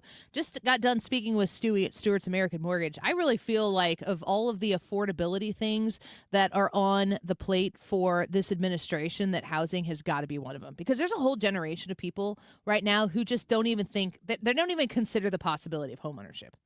Yeah. I mean, this is a huge, huge topic. The president knows it. He's coming up with a lot of creative proposals. How they work and whether they stick, I don't know yet because he's come up with a lot of ideas. How old were you when you bought your first house? 25. What about you, Brad? Yeah, it's 25, 26. I was 23. It was the same year we got married. Got married in September, closed on the house at the end of July. But we bought a house in 2007. You might know a thing or two about the housing market in 2007. I remember being at the bank and them telling us that we could afford a house that was maybe just short of $200,000, but a $200,000 home back in then. 2007. Oh my goodness. Yeah. What you could buy for that. And I remember thinking they're like, this is what we could pre-approve you for.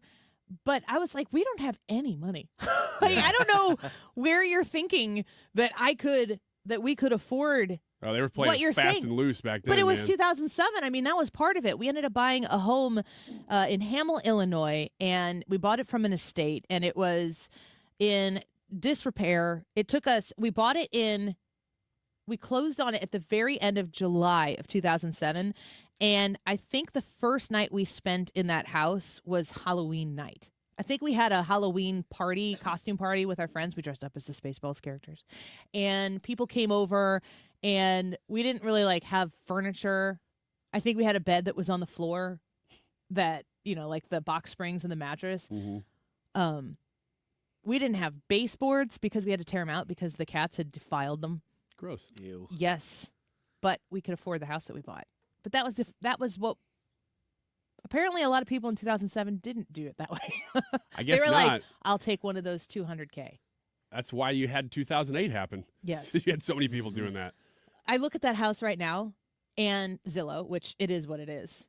I think we bought our house for $72,000. I think that's what we paid for it in 2007. Must have been a good size house if you still had to do a lot of work to it. It was like 1,500 square feet. Okay. Like maybe a bungalow. I don't know what that means. But something the Ninja Turtles say. yes, right before they kick butt. Yeah. Bungalow. The people listen to the show and they're like, I love these guys. And then we do something like that. And they're like, I kind of hate them. I don't know if I like these guys anymore. The house right now on Zillow is in the 190s. Wow. Yeah. We sold it for just under 120. So you got profit out of it. I would not be able to live in the house I live in right now if we wouldn't have spent 8 years slowly adding features to the house like baseboards. Well, you've ratcheted your way up that ladder, which is what we're talking about that generation. When we were that generation, all three of us at about 24, But 25. there isn't a $72,000 home I mean. in a small town that's not as conveniently located. Edwardsville School District, we wanted to be in a good school district because we thought that would help with the resale value of the home when we knew we would want to expand. Big yard, lovely neighborhood. I every once in a while say to my husband, like, do you think we could still be living in Hamel right now? And he's like, Annie. No. We turned the cedar closet into the second bathroom, which was a half bath upstairs. Annie, not with what those cats were doing to those baseboards. No, we solved the cat problem. It was a nice little home. We made it. We slowly but surely, like, we never made it fancy. We could never had that kind of money. But it's not like an Iggy Azalea house. Those people who hate us. Yeah, they hate us more now. Now they're gone. But there are still a few people here who love us. But you went up the ladder, Yeah. and that's the American dream. That's really a big part of it too. But you got to be able to have the entry level home. Now, granted, what minimum wage is now? I was living in Hamel, Illinois, working in Webster Groves, Missouri, because that's where at the time KFNS 590 AM Sports Talk. That's where the radio station was. I was making maybe $7 an hour with no insurance, no benefits whatsoever. Driving, I think I was losing money on the deal to live in that little Hamel house. Glad I did it. But if minimum wage in Illinois is in the mid to high teens now. So like what you can pull in now. I mean, inflation is so crazy, and that was just less than 20 years ago. For the president to invest his mental energy, the flex of the administration into discussing home affordability, if he's able to translate that into something that those late teen, 20-something college kids who are giving conservative ideology even a slight chance right now, more than our generation ever did, that could really bring people in to the understanding that maybe I don't need to have a government overt program for everything or stick my hands out and just wait for them to put what would probably now be a $400,000 home in my hand, as opposed to the $200,000 one that I definitely could not have afforded. The things you're describing President Trump doing are one of the reasons I gave him an A yesterday, because he's not hindered. You know, they try everything. Listen to the first segment of the show today. They've thrown everything at him, and he doesn't even blink. It's really amazing.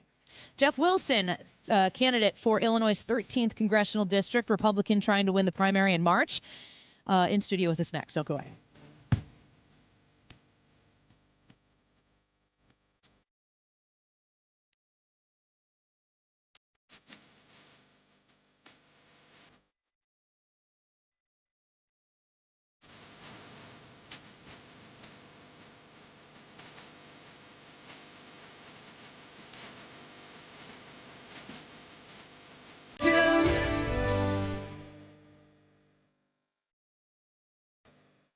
Air Comfort Service. These are the folks I'm supposed to talk to you about commercial repairs right now that Air Comfort Service offers. So I'm going to add on to this residential repairs and emergency service, because this storm that's coming in, I got a text message from the power company today that says, hey, we're planning for power outages.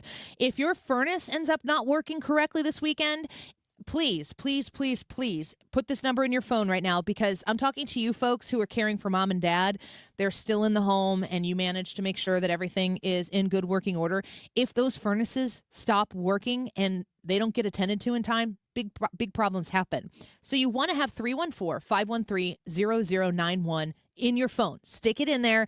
Air Comfort Service. You can trust these people. 24/7 emergency service. They can respond to a service call this weekend. You want to have this number in, because when you have to have somebody get you back in your comfort zone right away, it has to be somebody you can trust, who will not take advantage of you in that moment and who will restore your comfort zone very quickly.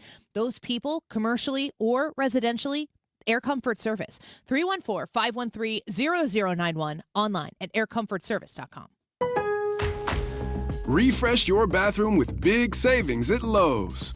Reimagine your bathroom with up to 40% off select faucets during our Bath Savings event. Need it today? Order by 2 p.m. for same-day delivery by 8 p.m. Shop for your bathroom refresh at Lowe's. We help, you save. While supplies last, selection varies by location. Same-day delivery on eligible in-stock items, subject to availability. Fees vary. Visit Lowes.com/same-day delivery for full terms. Wesley Financial Group is not a law firm. I'm Chuck McDowell, founder of Wesley Financial Group. Did you buy a timeshare because they told you it was a great investment? That's a lie. Most timeshares can be bought online for $1. To find out what your timeshare is worth and to cancel it, call us today and we'll send you our timeshare exit kit free with all your options for cancellation. Call Wesley for your free exit info guide. 800-990-1551. That's 800-990-1551. Don't get lulled into believing the IRS is getting soft. It's just the opposite. Hi, this is Lance Drury with the Lance Drury Law Firm. We are being told by IRS collection officers that their higher-ups are demanding that they get more aggressive than ever. So don't ignore them any longer. Level up. If you have unfiled returns, unpaid taxes, levies, or liens, call me, Lance Drury, today, and let me get between you and the IRS. I'll protect your rights. At the Lance Drury Law Firm, our practice is focused 100% on fighting the IRS. Remember, IRS problems are legal problems, and they need to be handled by an expert attorney who's done it for decades. So call the Lance Drury Law Firm today. We're local. Our office is right here in St. Louis.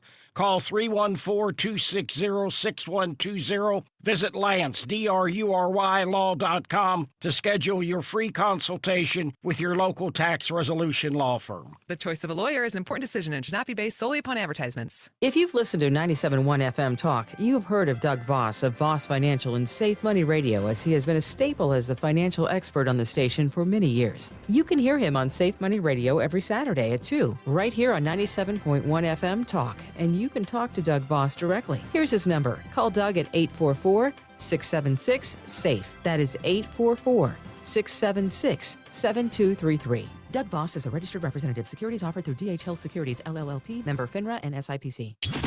Freedom has a frequency. 97.1 FM Talk. 97.1 FM Talk. St. Louis Conservative.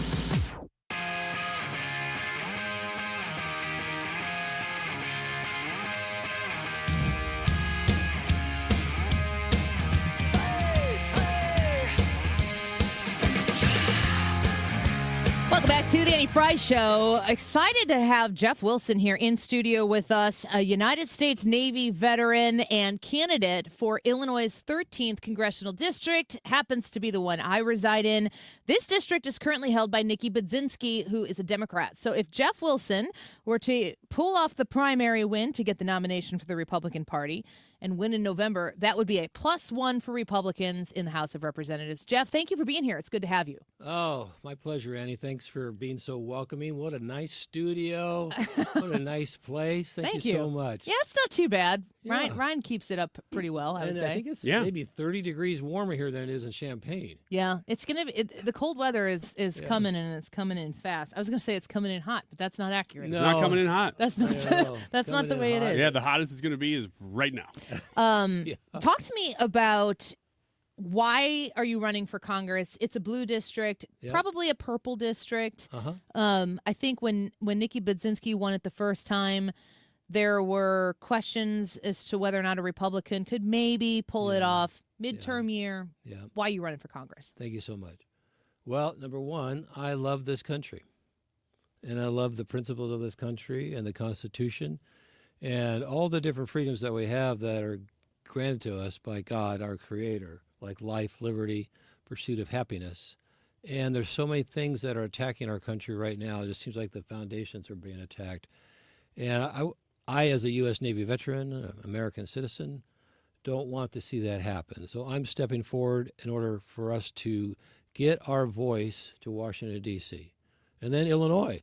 Illinois should be a great place to live, work, and raise a family. And it's just absolutely falling apart under JB and the Democrat regime. And actually, central Illinois and southern Illinois belongs to the Republicans. Yeah, it does. It doesn't belong to the Democrats. It was crazily carved out.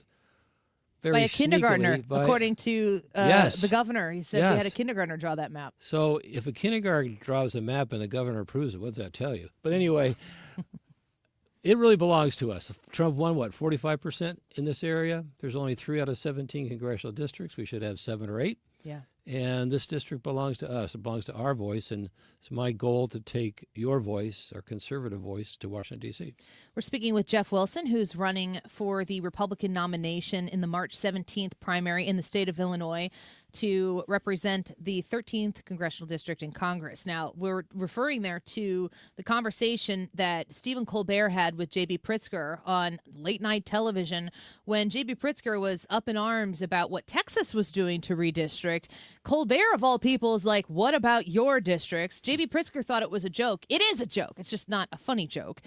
The 13th district is the one that looks like a finger. And what they did is they snaked together as many college towns as they possibly could to try to manufacture another blue seat out of southern Illinois. Talk to me right now about Nikki Budzinski and how she represents the 13th. What kind of things is she doing in Congress right now that when you would be given that opportunity by the voters to replace her, how would you counter what Nikki Budzinski has been doing in Congress?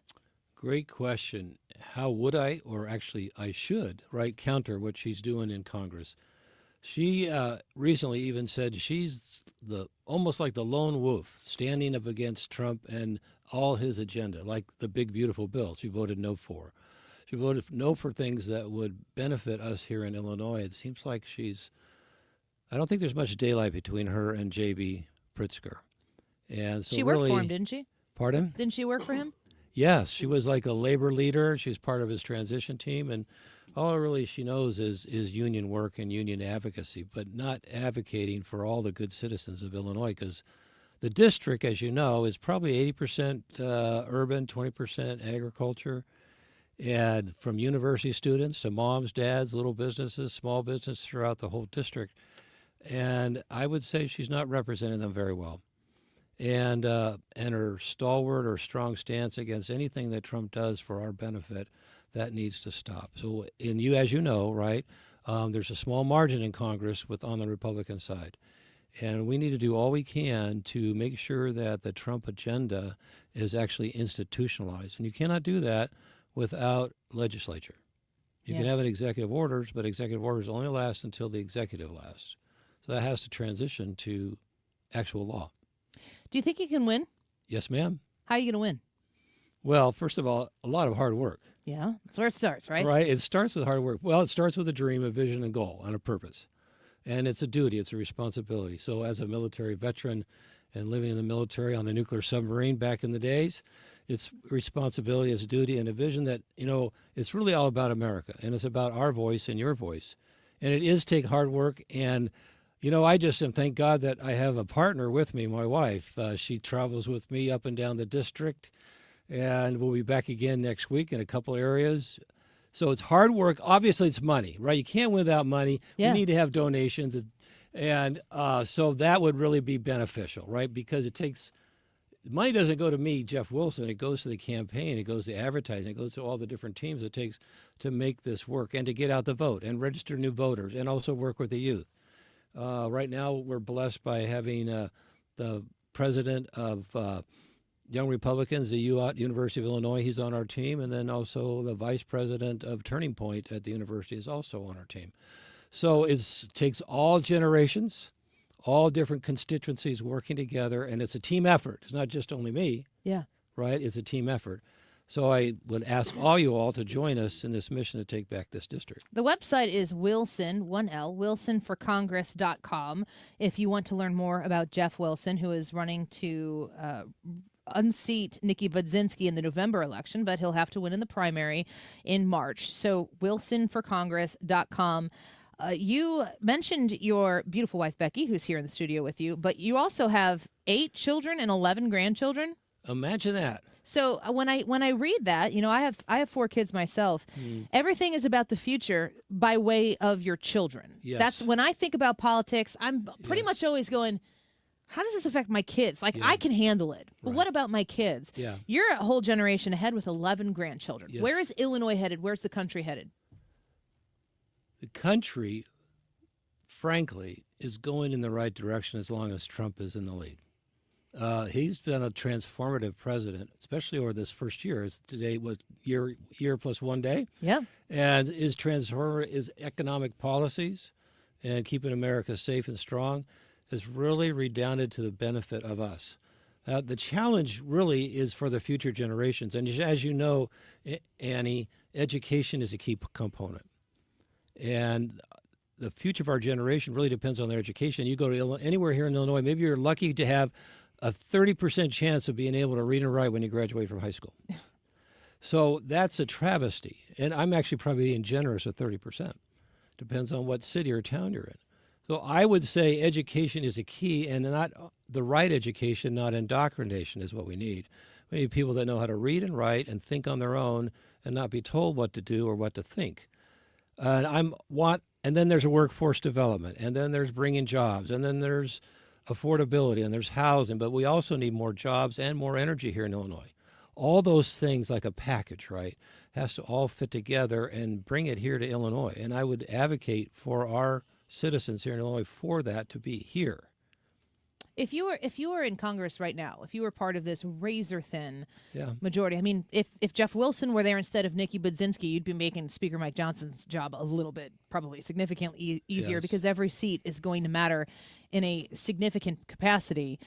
What are the issues right now that you feel like you would really want to help lead on? You said you're a United States Navy veteran. You served on a nuclear submarine. I have a family friend who did that, and that is just a wild existence. Yeah. So you know some things, you've seen some things, you've served your country. Where would you see your talents and your abilities lining up in Congress to serve the people? Thank you. A good question. So I served in the Navy, a nuclear submarine. I also have a master's degree in nuclear engineering from the University of Illinois. Served about 30 plus years in the nuclear industry. I've been to all you the and Ryan can talk shop after the interview here. All the nuclear power plants in Illinois. Guess what? There's 11 of them. So we have more nuclear energy here in Illinois than in any state of the union. However, we're energy poor because of the CEJA Act, and that needs to change. So I see energy and then agriculture, because agriculture is one of the largest income producers, GDP, for the state of Illinois. And our farmers, I think, are being left aside. And I don't believe that Nikki Budzinski, even though she's on the Agriculture Committee, is doing anything to help our farmers. And I'm committed to help our farmers, especially in the area of expanding markets, increasing the market and our market share worldwide. And those are probably the biggest things. Sure, I like national defense, but I'm not the smartest, some of those smart guys. But I would really love to be part of agriculture. I would love to be part of a national defense, because that's kind of in my blood. But whatever best to serve the nation, I think what helps us mostly here in Illinois, though, is energy. We need energy. I know about energy, and so energy and agriculture would be my 2 key focus areas to help us here in Illinois. Yeah, well, there's a lot of room for improvement in the state of Illinois, but it is still where I call home and intend to. Generationally speaking, my family and my family and my husband's family both live on generational family farms, and there isn't a U-Haul that can move dirt the way that people want to stay and fight to restore some common sense, some honor, and to make sure that that dirt belongs to our children and their children's children in the future. Jeff Wilson, online at wilsonforcongress.com. I'm going to ask you to make an ask of our listeners right now. What do you want from them? What do I want? Well, I want your vote. I want your support. And I want you to vote, because here we're coming with the primary. Primary starts actually early voting on February 5. And about 30% vote by mail, 30% vote early, 30% vote on Election Day. So I would encourage you all to get out there and vote and make your voice count, because usually only maybe 20% of people vote. There's 750,000 people in the district, about 450,000 are registered voters, but only 20% vote. So I'm encouraging you to vote and also go to my website and then support us financially and get signs in your yards and show up to our town halls that we're having throughout the district, and then and do your best to serve our country. And part of that service is voting. Yes, amen. It's the thing we all must do is just to simply show up. WilsonForCongress.com if you'd like to learn more about Jeff Wilson for Congress, fighting for everyday Americans. Go learn more and be sure to educate yourself so that you will come and support somebody in that March primary. Jeff Wilson would like you to support him. Jeff, thanks for being here today. Thank you so much. It's a pleasure to have you. All right, we're going to take a quick break. J.D. Vance is speaking on the ground in Minneapolis, taking questions from the press. We'll dip into that when we return. Don't go away.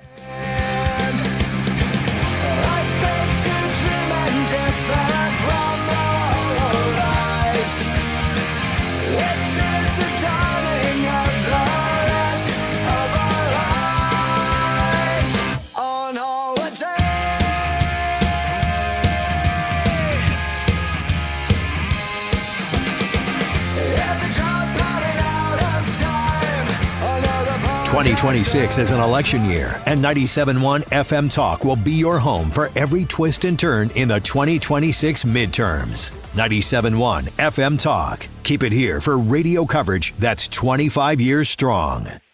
Mark Cox here. This is my invitation to you to join me September 30th as we discover the charm of Switzerland, Austria, and Germany with Colette Travel. Spend 4 nights in Bern and 4 nights at the foot of the Alps in Innsbruck.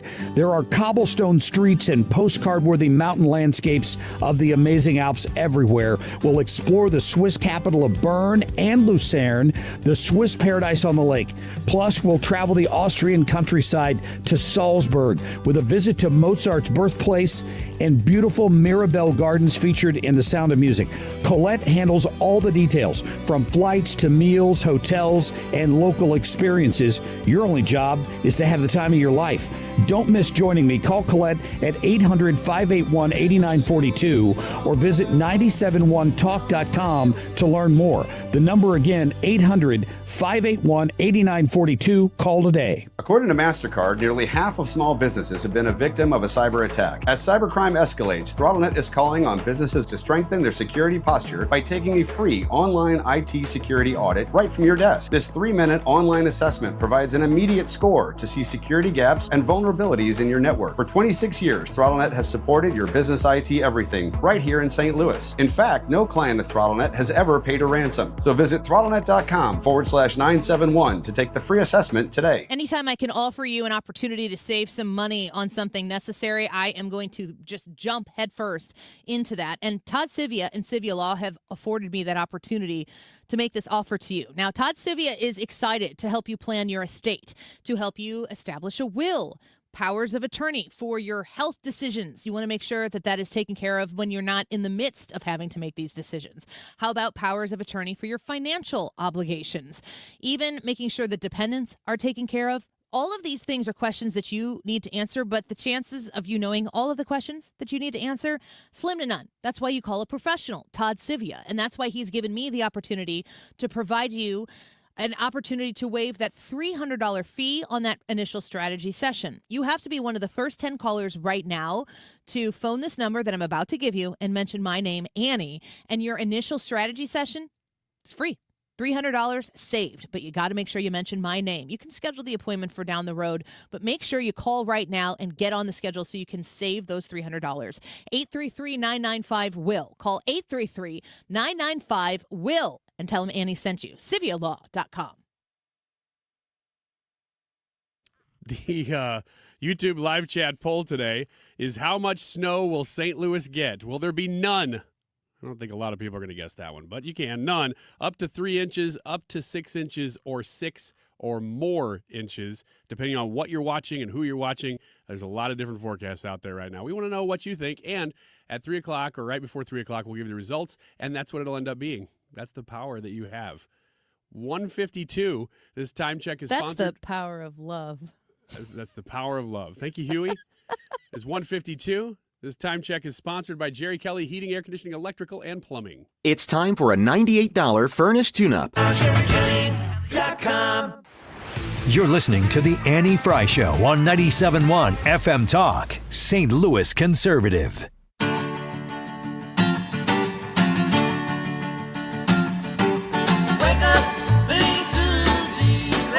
So JD Vance is in Minneapolis right now, and he is answering questions that has to do with like deportations and everything. So we're gonna dip in here as this is happening in progress, and let's just see what the vice president. I'd like him to come up and say a few words. Without the chaos that we see in Austin, Texas, or Memphis, Tennessee, or even rural parts of the state of Minnesota, all we need is a little cooperation. I guarantee we're going to do the best to be professional, to respect people's rights, to not do anything that we don't have to do in order to enforce immigration laws, but it would make our lives a lot easier, it would make our officers a lot safer, and it would make Minneapolis much less chaotic if we had a little bit of cooperation from the state and local officials. With that, I'll shut up and take some questions. Thank you, guys. A local school district here is alleging ICE agents detaining a 5-year-old after preschool on Tuesday. We've also seen multiple American citizens detained by ICE or harassed by ICE in the last 6 weeks. Are you proud of how your administration is conducting this immigration crackdown here in Minnesota right now? Well, I'm proud of the fact that we're standing behind law enforcement, and I'm proud of the fact that we're enforcing the country's laws. But, you know, you asked a question about this 5-year-old kid. I actually saw this terrible story while I was coming to Minneapolis. We just left Toledo, Ohio this morning for an economic messaging event. And I see this story, and I'm a father of a 5-year-old, actually, a 5-year-old little boy, and I think to myself, oh my God, this is terrible. How did we arrest a 5-year-old? Well, I do a little bit more follow-up research. And what I find is that the 5-year-old was not arrested, that his dad was an illegal alien, and then when they went to arrest his illegal alien father, the father ran. So the story is that ICE detained a 5-year-old. Well, what are they supposed to do? Are they supposed to let a 5-year-old child freeze to death? Are they not supposed to arrest an illegal alien in the United States of America? If the argument is that you can't arrest people who have violated our laws because they have children, then every single parent is going to be completely given immunity from ever being the subject of law enforcement. That doesn't make any sense. No one thinks that makes any sense. Now, you know, there are so many of these cases like that where if you just understand the context, there have been a number of situations that I've looked into personally where I say, wait a second, we don't want ICE arresting American citizens. They're supposed to be enforcing the immigration laws against illegal aliens. So then I look into it and I find out that the American citizen who was arrested took a swing at an ICE officer. You can't have that happen. And of course they have to defend themselves. And of course they have the right to detain somebody who assaults a law enforcement officer. Now, this is my point. Do we want these things to happen? Do we want these arrests to be so chaotic? No, we don't. These guys want it least of all, but if we had a little cooperation from local and from local and state officials, I think the chaos would go way down in this community. President! Go ahead.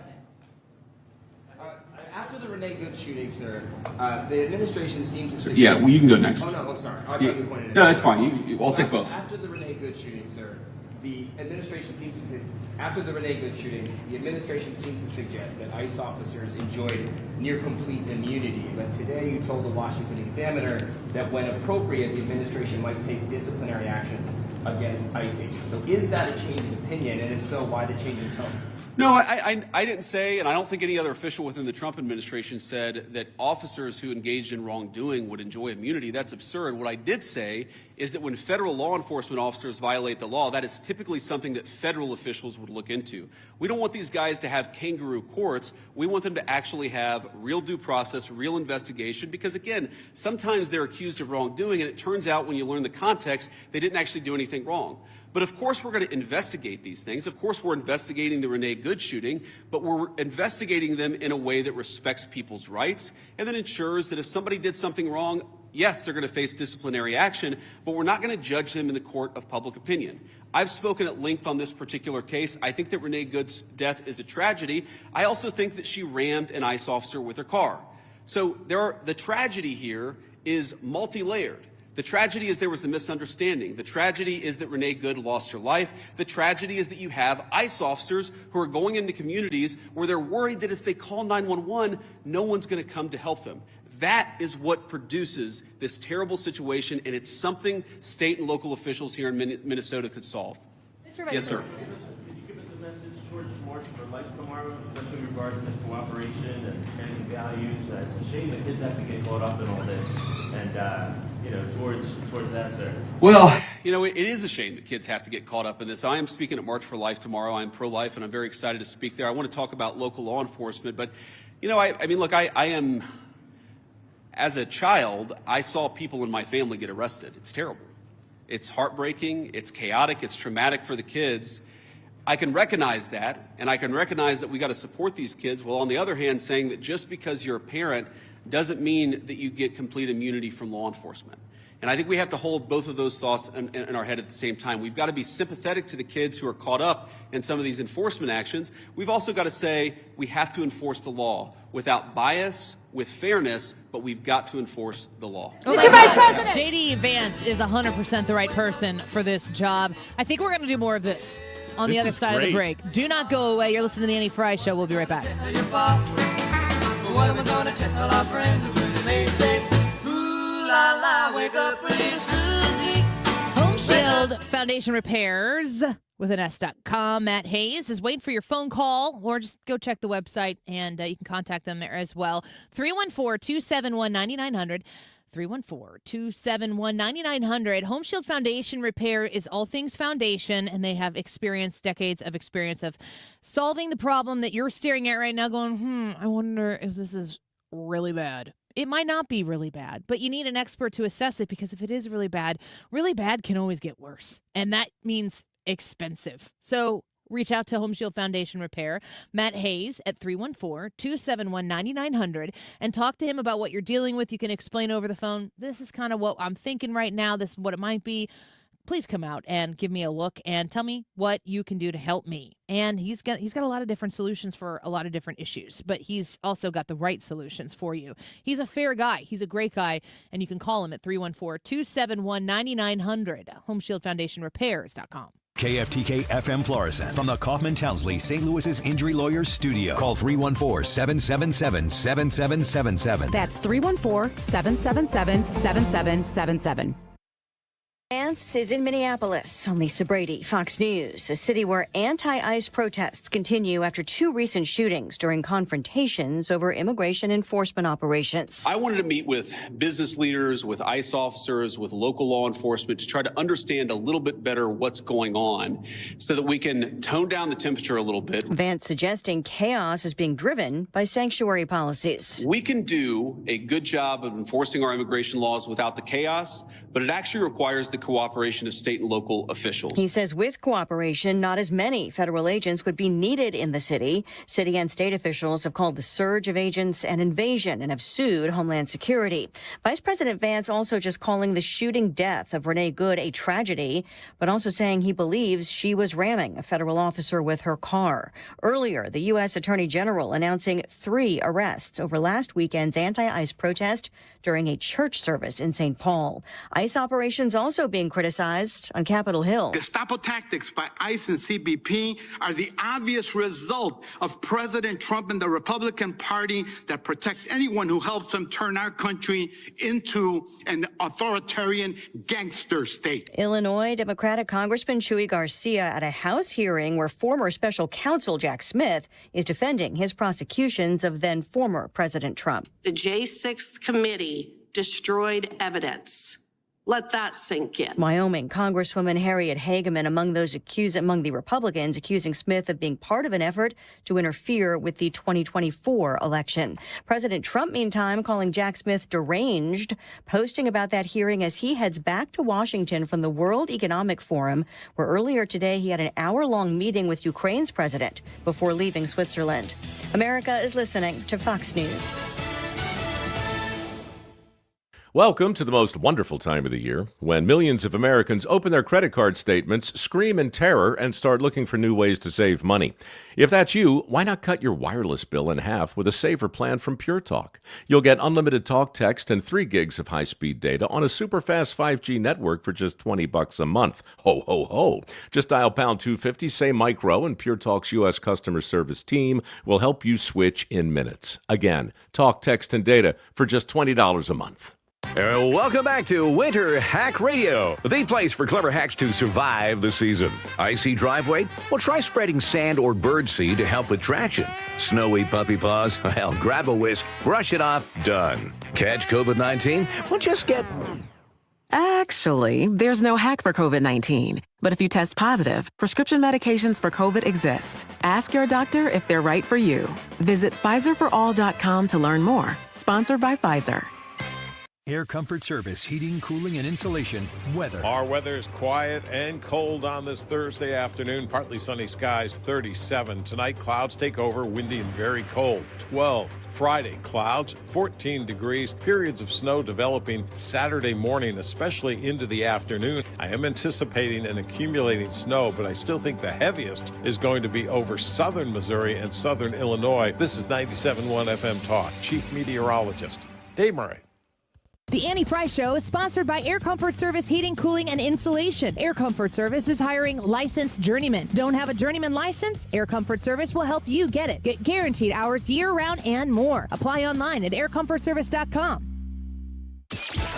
Annie Fry, Ryan Wiggins, Brad Ring. That's us. That's right. Gotta love this American ride. What do you want from me? I'm not America's sweetheart. For goodness sake, kid. Keep your voice down. Your father's listening to the radio.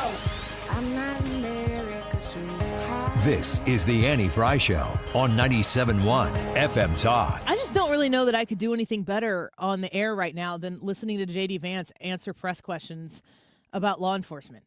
You could just listen to what he says and re-say it. It just would be second best. And not cite him. I can't say it better than he is. You know what? You know what's crazy to me? He's maybe 30 days younger than I am. That's mind-blowing. Yeah. Remember when you were watching sports and all of a sudden, like, the kids in college sports are all younger than you? Yep. Except for now, because they're in their 8th year of being in the transfer portal. Yep. I do remember that. I remember even seeing, it might have been Adam Wainwright was the oldest player that was about the same age as me. Yeah. When he retired. He was like 41 when he I retired. was like, oh, man, that means I'm retired. The whole thing surrounding Adam Wainwright's last year was about, like, his geriatric The old man walk. age. Yeah, the old man walk, which, I mean, in baseball, obviously, that's different. But it's like you are about to start your probably middle phase of life. His country career. Yeah. Which is why I'm so in favor of him having a music career. Because I feel like I'm not retired then. So let's listen to more of J.D. Vance in Minneapolis taking questions from the press. It's pretty good. I'm enjoying it. There was a class in St. Cloud a few weeks ago, and their mayor said they haven't heard about ICE being in the city, and how does ICE proactively work with these local agencies? What are really possible? I'm curious how to do that. You said there was an altercation in St. Cloud. Yeah. After the incident, the mayor said that ICE did not communicate with them that they were in the city for a major operation, but police chief did not know about the operation at the time. Could you talk a little bit about proactive communication? Yeah. Yeah, it's one of the takeaways. I've talked with these guys before we came on the stage, but during our roundtable and some of the other conversations we've had, communication, we absolutely want to ensure there's good communication between federal officials and state and local officials, and I'm sure that we can do better on that. We absolutely want to make sure that we are communicating, but that also requires a two-way street, and that's the point that I make about state and local officials. These guys will absolutely communicate with state and local officials. They'll tell people if they have to do an enforcement operation in a particular municipality, but part of that is they also want to ensure that if they're communicating about their whereabouts, that's not being used as a weapon against them. Sometimes they tell people where they're going, and then they find out that their agents' faces are on on Reddit or on some social media thread saying, here's this guy, we know he's going to be at this place at this exact time. So that communication has got to be a two-way street. These guys are going to communicate with business leaders, with local officials, with state officials, but we also need the local officials and state officials to do a good job of protecting people when they're in their communities. We're not asking, by the way, we don't want any police officer in this community, in this state, to help us do immigration enforcement. We've got that. But if a protester shows up and that protester turns violent against our immigration officers, we really, really need the cooperation of our local partners. We haven't gotten it yet, but I think if we do, we really can lower the temperature. Yeah.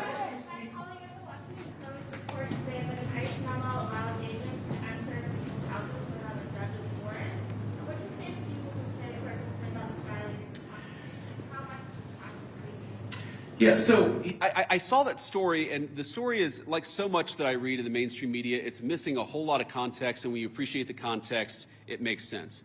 No one is saying, look, there are exceptions. For example, a crazy exception, if somebody is fired at from inside a house, they don't need a warrant to go inside that person's house. There are very narrow exceptions to the warrant requirement where law enforcement officers don't need a warrant if, for example, they're an imminent threat of their lives.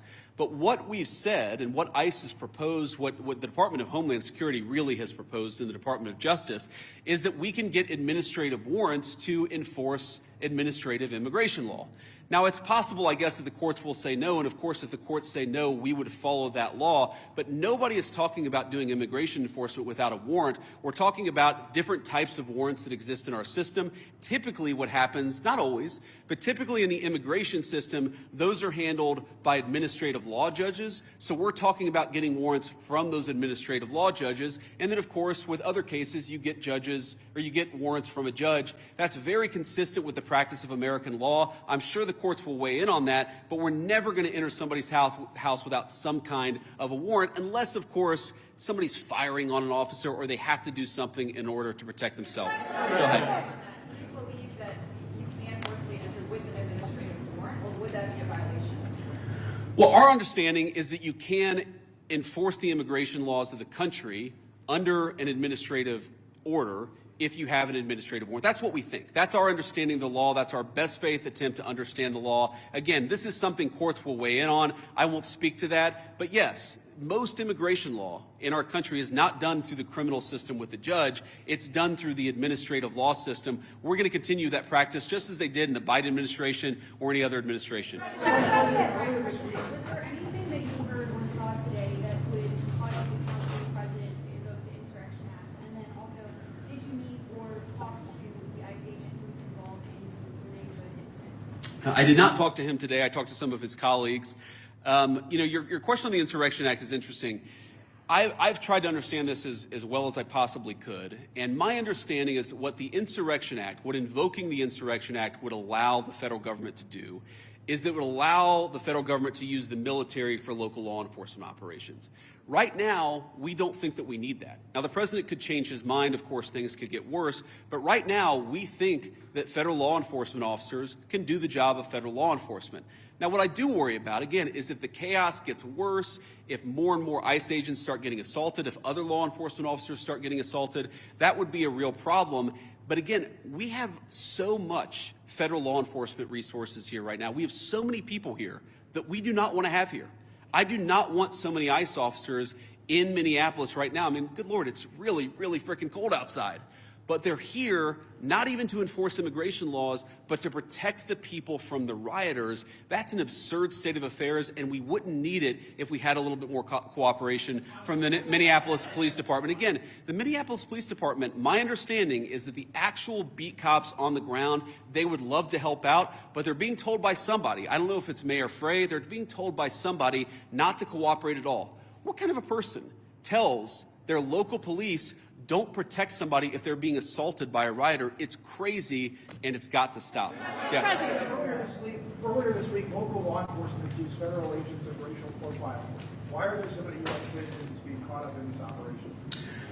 Well, I think your question assumes something that's not necessarily in evidence, which is that when there are American citizens who have been caught up in some of these enforcement operations, very often it is people who have assaulted a law enforcement officer. They're not being arrested because they violated the immigration laws. They're being arrested because they punched a federal law enforcement officer. That is a totally reasonable thing. Now, to the accusation of racial profiling, look, it's something that we take very seriously. We will take accusations of racial profiling back to Washington. We'll certainly look into them as they come up. But this is not a group that's going around and looking for people who violated the law based on skin color. They're looking for people who violated the actual law, the law of our immigration system in this country. And so long as we had more cooperation, I think they could do these things in a much more targeted way. They would actually know where some of the bad guys are. I mean, again, you hear things that are hard to believe, but I've confirmed that they are true. Sex offenders who we're trying to get off the streets, who the local officials won't tell us their last known address. So then the local officials say, oh my God, these guys are doing widespread targeted enforcement operations, when in reality, we would love to just go to one house. The local officials won't tell us which one house to go to. Mr. Vice President. Mr. Vice President, to that question, the local police chiefs have said their own off-duty officers, so police officers, are being targeted because they are a person of color and asked to show their papers. Is that a concern of the administration of the Department of Homeland Security if local law enforcement says their own officers are being targeted and they describe it as, quote, civil rights violations in our streets? So I saw one story about this and one local police officer who said this. And look, certainly is it a concern? Absolutely. The first thing we have to figure out is whether it happened or not. And then if it happened, whether there is a good explanation or a bad explanation. And of course, if somebody violated the law, if somebody racially profiled, if somebody violated the rights of one of our fellow citizens, that is something we will take very seriously. What I also would say is that many of the most viral stories of the past couple of weeks have turned out to be, at best, partially true. So we want to try people based on reality, based on the truth, based on context. We're not going to prejudge people just because of viral social media story that turned out to be half false. Mr. Vice President, a quick question. About the roundtable you just had, I presume that happened. Did you invite anybody with an opposing point of view to get an idea of why people are upset here? And just as a quick follow-up, have you reached out to Governor Walz at all in an attempt to turn down the tent?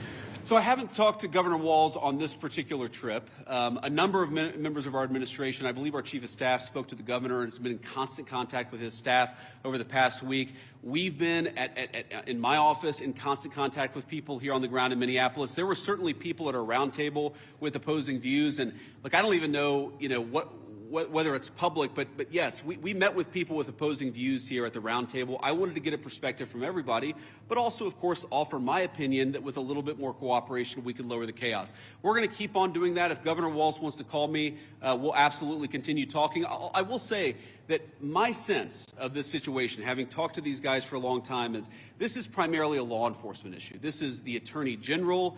This is the local mayor. This is all of the organs of local and state law enforcement. That's who we focus on, but we've certainly been in communication with the governor and his office as well. Vice President. Yeah.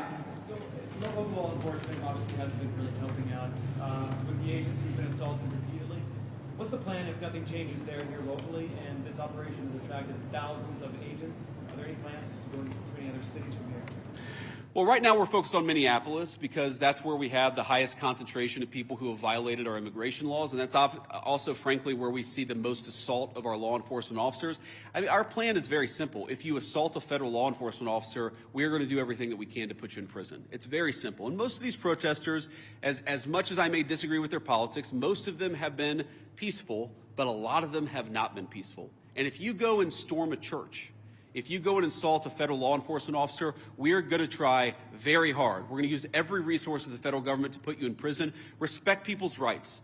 Respect people's rights to worship. Respect people's rights to do their job without being assaulted. If you follow that basic principle, the Trump administration is going to do everything that we can to protect your rights. But if you go after somebody, if you assault somebody, if you make a 9-year-old girl cry because you walked into her church and harassed her, we're going to go after you with every single tool that we have. Oh, I love it, every bit of it. Okay, go ahead and impeach Donald Trump because President J.D. Vance is waiting well there within the wing. If that's what the Democrats want to do, should they take the midterms and waste all of the American taxpayer dollars? If you think about where President Trump has been spending his time right now, his physical person You know, he's got a lot of irons in the fire, so to speak. But if you think about where President Trump has put his own person and the primary focus of his administration, J.D. Vance is 100% A-plus capable of picking up anything along the way and saying, I got this, boss. Let me have it.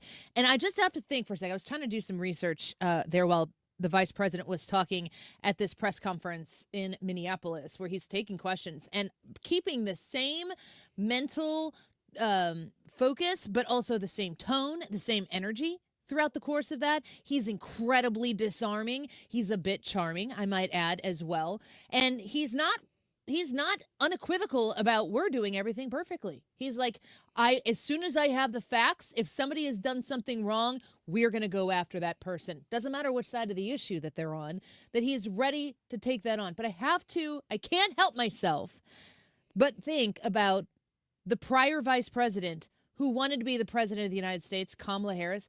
Remember when Kamala Harris was put in charge of the border? We all know how that went. Democrats across the board right now are going, we screwed that one up.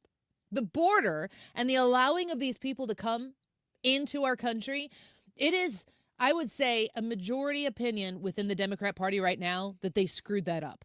I don't know how many of them would willingly come out and say it, but enough of them are saying it that for every one person who admits it publicly, I know that that's the sentiment across the board.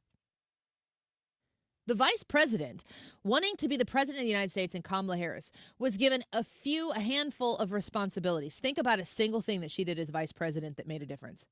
Well, she said don't. Did she? If she did, she was just quoting the one word Joe Biden knew. Do not come. Do not come. She didn't do anything. She was incapable of doing anything, but I actually think that the purpose of her being in charge of something was to say we put her in charge of it so that nothing would get done. I actually think there was some strategic ignorance that was employed in the vice presidential responsibilities handed over to Kamala Harris. I'm trying to find the source of it, but I heard Dana Perino say this on The Five the other day, that when she talked with Josh Shapiro to vet him for the potential opportunity to be the vice president on the Harris ticket, that one of the things she said to Shapiro was like, you're going to hate this job. You don't do anything. No, Kamala, you didn't do anything. That was a you problem, which almost became an us problem. But at this point, thank God Almighty that Donald Trump is the president of the United States, and J.D. Vance is out here managing the situation not like a Borg, but like a human being who understands this issue that we're facing in Minneapolis and, of course, across the country is complicated. There is nuance. We need context. We also need enough patience to not fly off the handle like a lunatic while we are in pursuit of actual facts. God bless J.D. Vance. And his wife, they're expecting number 4. I haven't talked about that yet. That's so exciting for them. I love J.D. Vance. Great job. High fives all around. Ethan, Sports and Local, with what I understand is an exceptional intro. Darn right it is. Coming I up can't wait. next. Yeah, he's giddy. He's like a little schoolboy. That's going to be good. Ethan, next. Don't go away. Can't help it, girl, can't help it. Oh, no. Can't help it, girl, can't help it. Oh, no. Can't help it. Can't breathe when you touch my sleeve. Butterfly so crazy.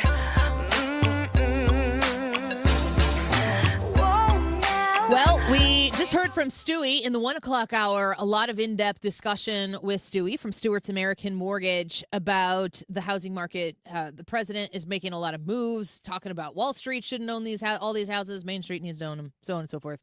Stewie's way smarter than I am at all of this stuff, so I ask him all of those questions when the president does something, if the Fed does something. I don't always understand it. He's my go-to, and I'm so grateful he was able to come talk to us today about all of the goings-on with government and mortgages and how to make housing more affordable, more accessible. Now, if you are interested in improving your mortgage situation, if you need to purchase a new mortgage for a new home, Stewie is the guy to call. I trust him. I've used him twice for a refinance on my house.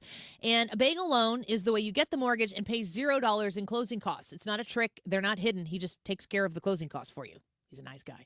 314-324-4440, 314-324-4440. Google the bagel loan, NMLS number 226715. Hi, I'm Joe Cordell of Cordell & Cordell, America's largest family law firm. During this time of year, difficult relationships sometimes become impossible. If you or someone you care about is facing a family law issue, let us set up a 1-hour Cordell Consult. The Cordell Consult is a meeting with a local attorney who will give you clear guidance about your options, whether it's a separation, a postnuptial agreement, divorce, or custody. CordellCordell.com. The choice of a lawyer is an important decision and should not be based solely upon advertisements. 600 Kelwood, St. Louis. This is Corey from Air Comfort Service Heating, Cooling, and Insulation. There's never a good time for your heating system to stop working. If yours does, no matter what time or day, Air Comfort Service offers 24/7 emergency HVAC service. Contact our award-winning team for 5-star heating service and stay in your comfort zone. For heating and 24/7 emergency service, contact Air Comfort Service Heating, Cooling, and Insulation at aircomfortservice.com. That's aircomfortservice.com. License number E2014A. Hey, it's good to see you. At Grasser Home Services, we're looking for happy plumbers to join our team. Plumbers who are polite, honest, and do the job right. And love dogs. They must love dogs. Plumbers who treat customers' homes with respect, care about the details, and show up on time. Know a happy plumber who's great with dogs? Have them call Grasser Home Services. Green is always Grasser at GrasserHomeservices.com. Start the new year off on a healthier note by taking active liver supplements from New Nordic every day. Available online at Amazon or NewNordicUSA.com or at your local CVS, ShopRite, Meijer Grocery, or Wegmans. Do you owe $10,000 or more to the IRS like Mark? I've been doing home remodeling for 30 plus years, but the economy crashed. I wound up losing my home, losing my job, and on top of that, owing the IRS a ton of money. I owed the IRS $114,000. It really, truly was the worst part of my life. Then Mark found tax relief advocates. On news radio, I heard about TRA, and I thought, what's the worst that could happen? So I picked up the phone and I called them. When it was all said and done, TRA settled my $114,000 debt for $100, and I'm telling you, I was ecstatic. Could not believe it. Would recommend TRA to anyone. If you owe 10 or even hundreds of thousands of dollars to the IRS, don't lose hope. Do what Mark did and call TRA for a consultation. But TRA did. They gave me a second chance, and I'm forever grateful. Visit TRA.com or call 800-491-9914. 800-491-9914. That's 800-491-9914. The Annie Fry Show is St. Louis conservative. Hold up. Check it out. Sports and local. With Ethan the Hair Henneford. All right. A little, I like this. Yeah, I do too. You know, Just Ethan basking is in it. Steve Harrington, folks. If you haven't tuned in to see how handsome Ethan is, he looks exactly like Joe Keery. He's so cute. This is so ridiculous what is going on right now on these airwaves. This is unbelievable. Say something cool like Steve Harrington would say it. Don't you die on me, Dustin, or something like that. Is that what he would say? Yeah. Oh, you still want me to do it? Yeah, I thought we were moving waiting. on from Look that at part. the camera. Give the camera some love. What would he say?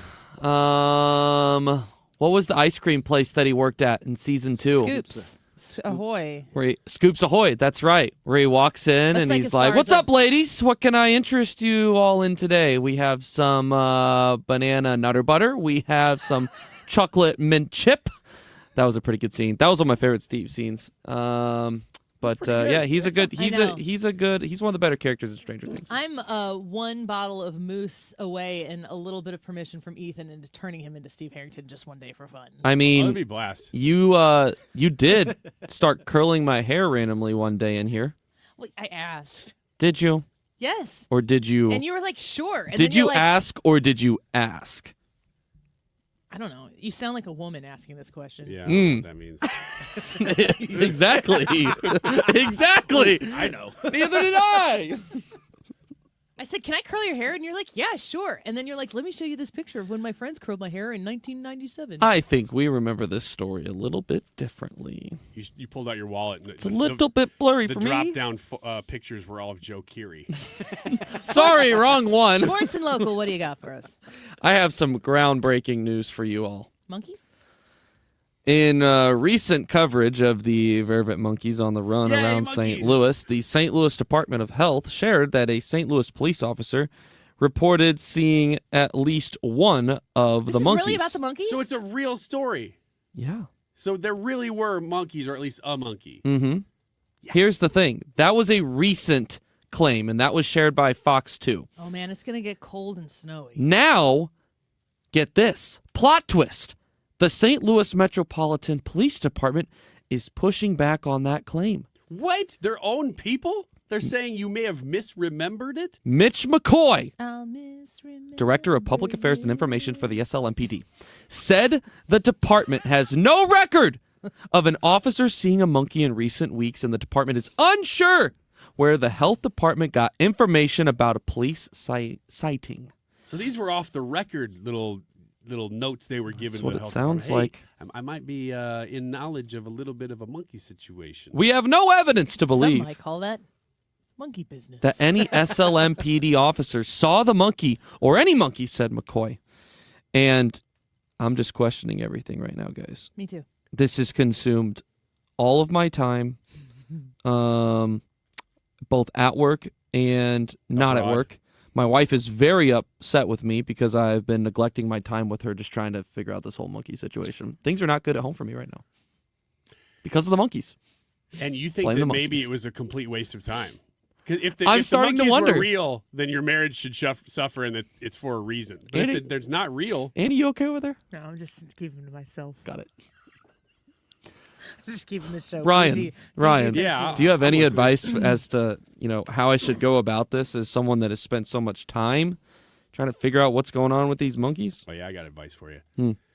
You stay the course. Put everything else aside. Ryan's advice is as early in your marriage as possible is to set the bar incredibly low. Yes, it is. Set the bar low. You've done a pretty good job, and I put that in quotes, of attending to your wife's needs. Now she expects a lot. So you need to go on a big, long monkey trail here. Any other questions or stories or whatever the heck we're doing here? Monkey trail. Trisha's long, standing, big. just staring in the window, making it like I want to be in there with you people, longingly. But for the sake of staring the show. at us. For Annie, are you okay? She's just waiting. She's Yep. probably like in the bathroom right now going, I am not. Another story? Yeah, do you have another story? I guess if you guys want to move on from the monkeys, that's fine. Well, do you have more monkey stories? No, I wish I did. The Illinois Fighting Illini, 89-70 winners last night over the Maryland Terrapins. What the heck is a terrapin? Anyone? It's a monkey. Isn't it a Well, their mascot's, turtle? but like I've never heard anyone call a turtle a terrapin before. It's a type So of it's a sea You have turtle. to hang out in higher society. that's Ethan. fine. I understand it's a garment that you hang on a clothesline in the spring. Moving on, the Blues were 3-1 losers. Hey, and- wait a second. What? Point of order. Illinois was ranked 11 yesterday. Did we are say there, otherwise? Are there two? He said they were 13. But, like college football has an AP poll and a coaches poll. Is that the same for basketball? Yes, but nobody looks at the coaches poll. No one cares about it. What So if I they had a little 11 next to it, is that here's what probably happened is, from what I was reporting, you didn't care? it hadn't updated. Yeah, that's possible. That's probably what happened. They may very well be 11th right now. You Nobody might be gaslighting me. You'll never know. Never mind, they're 11th. We do know. We will know. All right. I just told you. One more.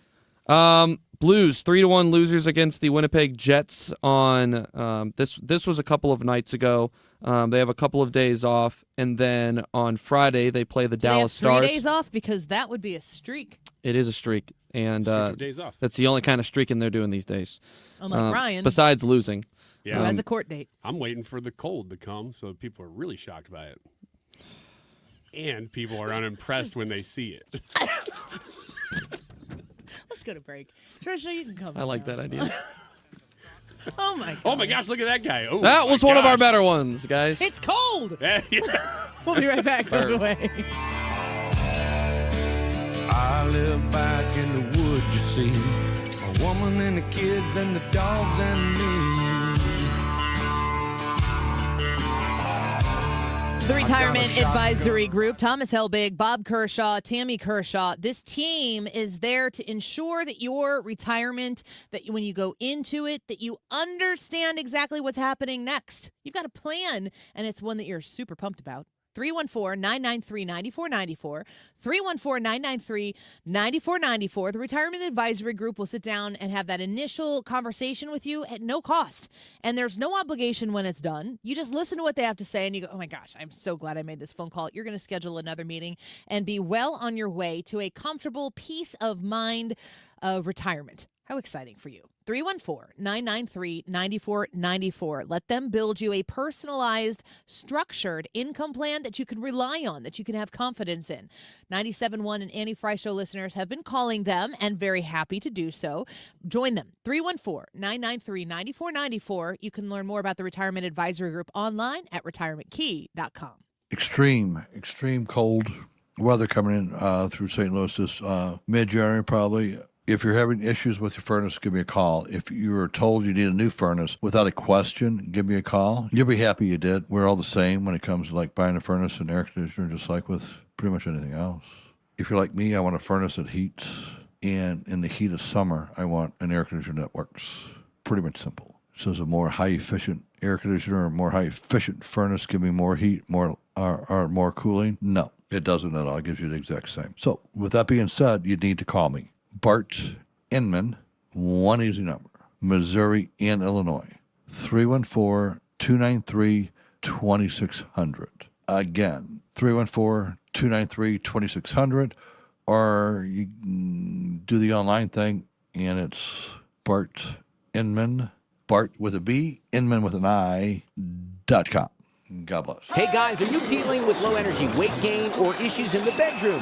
Game Day Men's Health is the premier men's health clinic in the St. Louis area with locations in Chesterfield and O'Fallon, Missouri. They specialize in low testosterone and sexual health, and they also help men and women with medical weight loss, vitamins, and peptides. They offer free consultations and testosterone tests with results in about 20 minutes. Get in, get answers, get back to the top of your game. Visit GameDayMen'sHealth.com. Again, that's GameDayMen'sHealth.com. What's up, world? It's Von Miller, Super Bowl MVP, chicken farmer, and now host of Free Range.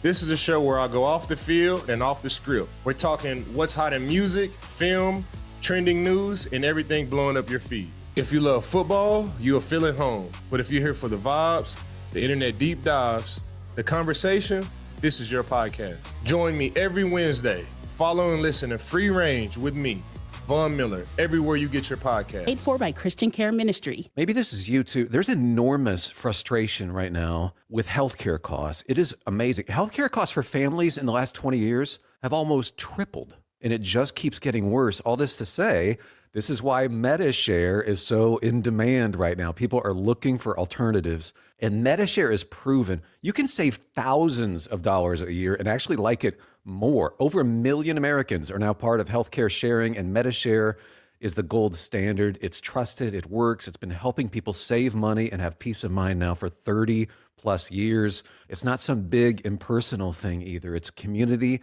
of people like you helping each other. So yeah, if you're frustrated too, here's your chance to make a refreshing change. You'll notice the difference as soon as you call. They're easy to talk to. You can get a price within 2 minutes. Here is the number. Call 855-51-BIBLE. That's 855-51-BIBLE. 855-51-BIBLE. Since we have lawyers in all 50 states, I see and hear lots of lawyer ads. It seems that most are bragging on what they got their clients. But be careful. If you heard that someone sold their car for $500,000, you would be impressed. But if you later learned that it was a rare $10 million Ferrari, would you say that person got screwed?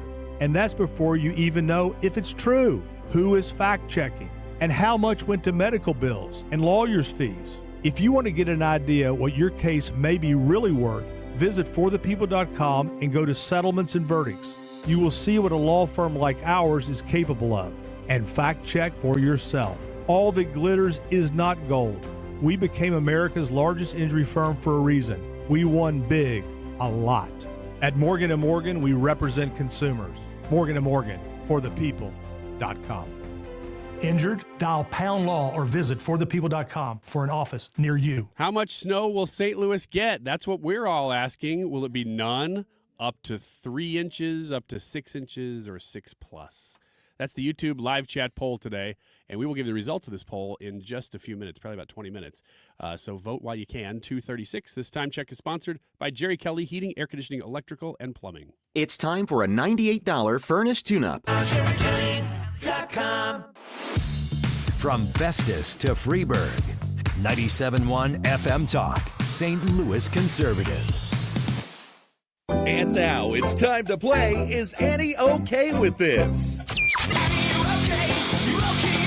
Trisha, finally, get in here in the studio. Sorry we kept you waiting. I was out looking for those monkeys. Yeah. Did you find any? Yeah. No. A couple sitting at the producer desk out there right now. Ah, those guys are monkeys. Monkey jokes. Oh, it's a circus out there in the producer's area. No, for real about the monkeys, though, I'm kind of leaning towards they were never real. There were no monkeys? There were no monkeys. Do you think monkeys in general are fake? Yeah.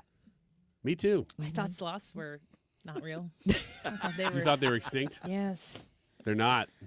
I was so happy for him. And you know what? It's the funniest animal because it would be the easiest to catch to verify that it was real. I've just never been encountered with them. I mean, honestly, I've never actually seen one in person, so I'm still not 100% sure. Yeah, that's true. I've never seen one and you in the same place. Me and sloths? Yep. This is a weak attempt at a joke. Trisha? Hello, everybody. Woman wakes up with an 8-foot python coiled on her chest while sleeping. Is that sleeping? A python in your bed, or? An Australian woman woke up in the middle of the night to discover a massive... It's always Australia! Always. Carpet python coiled across her chest after the snake had slithered into her second-story bedroom. Oh, no. She initially believed that the heavy weight on her stomach and chest was her dog, but when she reached under the covers, she felt something smooth. Found it was a python! Yep. She's a trooper, though. She woke up her husband, asked him to turn on the lights, get the dogs out of the room before things escalated. Then she calmly ushered the large reptile out of the bedroom herself through a window. Or you could just have a heart attack and that be all. Go see Jesus. That's what I would do. Yeah. My question for you, Annie, are you okay with letting your dog sleep in bed with you? Yeah, I'll allow it. What about slippery dogs that are long? Snake dogs. With no feet or legs. Yeah. What are we talking about? It's related Dogs. to the story. No. No to Ryan. Yes to my dogs, but I would not allow other people's dogs to sleep in bed with me. My dogs are okay. Not like a street dog. It is a different deal. Like random dogs. Come on dog. in. We dog sit for our best friends, and their dog does sleep in bed with us, and it is different having somebody else's dog in bed with you. Mm-hmm. No, my Australian Shepherd, she and I have a special little relationship. She will sleep she'll come up when it's time to go to bed because she sleeps in our room. She has a little bed set up in our room that she does actually sleep on, but she'll spend like 15 minutes on the bed with me. And usually the first 5 minutes of those 15 minutes, and she's probably 40 pounds, she crawls up on me and she like lays her head on my shoulder, but we're body to body, and I just like pet her and snuggle her, and then she's like, okay, enough of this. And then she goes to lay to the corner of the bed, and then she goes eventually. I think she's got all this, she's super furry because she's a shepherd. So I think she likes the bed that we have. It's a climb that isn't like material soft. It's vinyl or something that she lays on. So I think it's cooler. Winnie, on the other hand, who is a King Charles Cavalier, King Spaniel, whatever the heck she is, she's about 10 pounds, and she wants to lay down nuzzled up in between the like crevice of the back of your knees with her head laying gently across your ankle. And then she just like lays down there and almost purrs. It's super weird. But she'll lay in that same spot pretty much the whole night. And we let her stay with Charlie. We're like, get this thing out of here. She lays on your lap. So you're fine with your dog sleeping in other people's beds? Charlie, my son's. It's not my neighbor's. Not like Charlie. random. Yeah. No, but I could not have her under there the whole night because I wouldn't move. I would be like half asleep the whole time. So, and that's under the sheets. On top of the sheets, I can have like a duvet on there and then clean that easily. Get that dog hair in the bed. No. Which is what we're monkeys. Rams players put cayenne pepper in their socks during playoff game in Chicago. I saw that. Does that work? Yeah, apparently it does. The LA Rams played the Chicago Bears in Chicago last Sunday. They won 20-17 in overtime to advance to the NFC Championship game, if anybody was wondering. So a performance-enhancing condiment? Mm-hmm. Yep. Spice? Quite the scandal. The temperature was I use Grey Poupon. below 20 degrees. It was beautiful Chicago winter It's your weather. favorite spicy food. Yeah. Put it on your feet, you'll be fine. Every day before the show. To deal with the cold, they had chicken broth and hot chocolate stations set up, but some players got creative and covered their socks in cayenne to keep their feet warm. According to the health education platform Functional Nutritional Alliance, cayenne pepper can increase one's internal body temperature. So From What- the outside? Yeah, I ingesting possibly. Yeah. I can see how it make your heartburn go up. Oh, There's they say only it works. one thing that we need to do. Test it. Yes. On Ethan. Ethan Sports and Local This brought to you weekend. by cayenne pepper. And I'll give you the cayenne pepper. You can put it wherever you want. I'll probably put it on my food sparingly over several years. It is hot. It is spicy. I don't really pepper. use pepper I on use a little things. bit of it. Annie, are you okay with really spicy food? This is one of those things where it's like there's a point in your life where you're like, yeah, I love spicy food. But then you're like, no, I kind of like the flavor of spicy. You ever have like a buffalo chicken wrap that tastes like buffalo but doesn't make you feel punished? Mm-hmm. That's the yeah. best That's kind. the best kind. And I realize that like if I'm suffering through this, I do not need to sweat while I eat. So I don't not like spicy food, but I like the flavor. I don't really need the intensity. I don't need it. I don't need to prove myself to you, Trisha. But when you're a guy and you're 25, I've never been. you do need to show that you can eat spicy food, right? No. Yes, you do. I think you do. I think you do. Yeah. And I Yeah. even think there was a point where I thought I needed to prove it. I also think that like guys who are like of that age, even when they're around girls, like no, the girl is not like, oh, I can't marry him. He can't eat spicy food. But- we're not sure that you're not thinking that, though. Well, I no, thought you're not it. listening to my point. A woman is not thinking that. But a woman might be thinking, I like that he's trying to impress me. It's a stupid way to try to impress me, but I do appreciate the effort. Would you be impressed by if a guy took you to a park just to show that he was pretty decent at hockey? And I'm not saying I did that in 2002, but I'm asking hypothetically. Annie, would you be impressed by that? You specifically. Roller hockey. Yeah. Yeah. Would this impress you? How many body pads were you wearing while you were doing this? I wasn't. Whoever it might be. This harkens back to a segment we tried to do called I Have a Friend Who, which is where we got to tell each other stories that a lot of times we just swapped stories. So Ryan had a story he needed to tell, but he didn't want to embarrass himself or other people in his family or in his orbit. So I'd tell the story because I had a friend who. But when it was Ryan's turn, he would just tell stories about himself in first person. This random person would have been just wearing the pants and a helmet. Wildly hot and impressive. And the gloves. Mm-hmm. Okay, cool. Wildly hot and impressive. Love it. You should actually go try that this weekend, specifically this weekend. Okay. Outside. I will, and I'll use cayenne pepper. Shirtless. Covered in cayenne pepper, though. So you're warm. I mean hot. Aren't you going to wear a coat? Nope. Got my little shaker. Snow's all yellow from your cayenne. This isn't working. There's no girls out here. The ice is melting, though.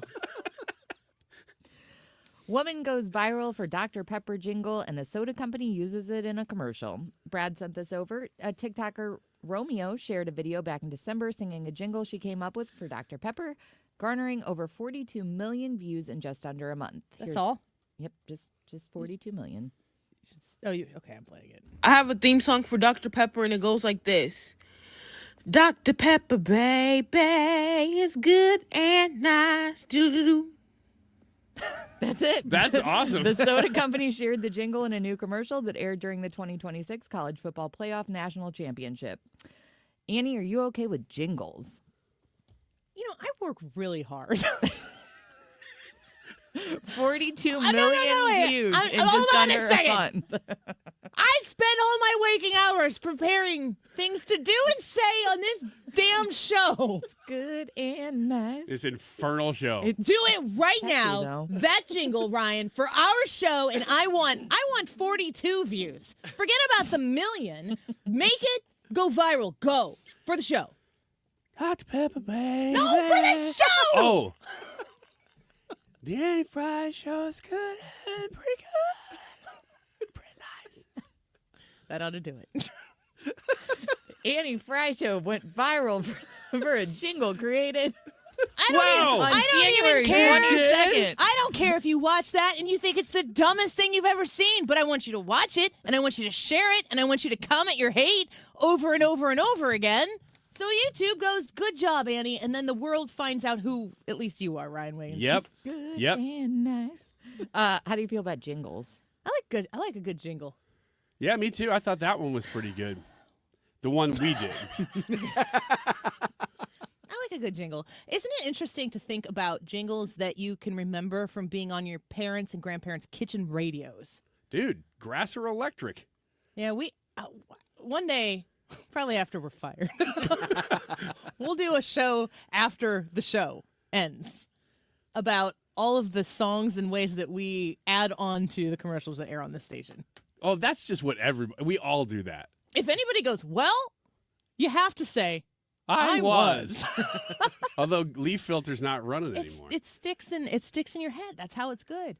Yeah. What's the roofer one from Days Gone By? Oh, Frederick Roofing. Yeah, Frederick Roofing. Oh, yeah. 645-3000. Roofing, Is that the right number? It's good and It's for a hole in your roof or a whole new roof. It's there, like the. Yeah, that's it right. just gets in your head, and you just. That's the whole point. That's genius. I love a good jingle. I really love a bad jingle. Like the one we have now for our show. Wouldn't that be something if it really did go viral? It That's won't. how we became a sensation. We're going to be a sensation, and then the second, the B side of that story is going to be like, wait a second, they like Trump. We're toast. We're cooked. All right, let's take a quick break. Thank you, Trisha. I appreciate that. If you want to go vote in the Annie Fry YouTube channel, poll how much snow will we get?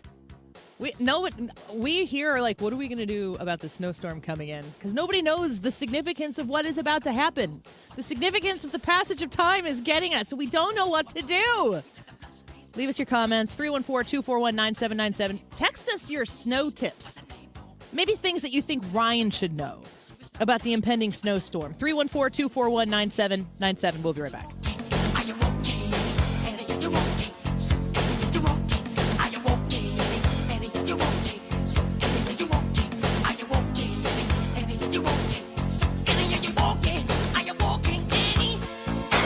Shield FoundationRepairs.com. I appreciate the fact that when I'm talking with Matt Hayes, or he's contacting me and he's explaining, like, this is what I just experienced at this person's house and here's what we were able to do to fix it, that it's really personal to each particular situation. Your wet basement is not the same as the wet basement that they just fixed last week, but he does have the tools, the know-how, and the experience to handle the situation in a way that is going to solve your problem, and the warranty to back it up as well. You can learn more about the services provided by Matt Hayes at HomeshieldFoundationRepairs.com, or if you're ready to put this number into your phone so you can give him a call, so you can have that conversation right away, 314-271-9900. That's 314-271-9900. Yes, they do wet basement repair, but they also can do foundational crack restoration. They can level out the concrete in your walkways. That's maybe a trip hazard, a liability right now. For any sort of foundation repair need that you have,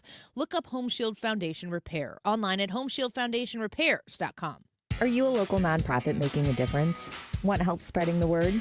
We want to hear from you. 97.1 FM Talk in Action highlights the great work being done in our community. Share your mission at 971talk.com/talkinaction. Just hearing the word IRS can make people break out in a cold sweat. No one wants to deal with the IRS, and now you don't have to. The good news is Legal Tax Defense has been successfully negotiating with the IRS for more than 15 years. It doesn't matter how much you owe, whether it's $5,000 or $5 million. You deserve the best in the business on your side, and that is Legal Tax Defense. Even if you're working with someone else and just want a second opinion, there is no cost or obligation to call. They can prevent levies, liens, wage garnishments, even file back tax returns. And the best news about Legal Tax Defense is they won't take your case unless they know they will reduce or eliminate your tax debt. Call Legal Tax Defense right now for a free no-risk consultation. 800-284-1238. 800-284-1238. You have nothing to lose but everything to gain. 800-284-1238. Hi, it's Mark Cox inviting you to join me September 30th as we discover the charm of Switzerland, Austria, and Germany with Colette Travel. Spend 4 nights in Bern and then 4 nights at the foot of the Alps in Innsbruck. From the cobblestone streets to the postcard-worthy mountain landscapes of the amazing Alps, we're going to explore the Swiss capital of Bern and lovely Lucerne, the Swiss paradise on the lake. We'll travel the Austrian countryside to Salzburg with a visit to Mozart's birthplace, and then Mirabelle Gardens featured in The Sound of Music. This and so much more. Colette handles all the details. The flights, the meals, the hotels, the local experiences. All you have to do is have the time of your life. Don't miss this trip. Meet me and the folks from Colette to learn more at the Lodge at De Pere, Tuesday, February 24th at 2 p.m. Call Colette at 800-581-8942 or go to 971talk.com/events for details. This is the Annie Fry Show on 97.1 FM Talk, St. Louis conservative. But sometimes I like to close my eyes and imagine what it'd be like when summer does come. Bees will buzz, kids will blow dandelion fuzz, and I'll be doing whatever snow does in summer. I gotta read a text here I just got from a nondescript person in my life. I don't want to out them, but they said this is a quote from a Minnesota superintendent about ICE in her community, in her school district. So a Minnesota superintendent said, "I saw the power of the community." She continued, "But at the end of the day, we have whistles and they have guns." And he said, when will the people on the left see the irony of that statement?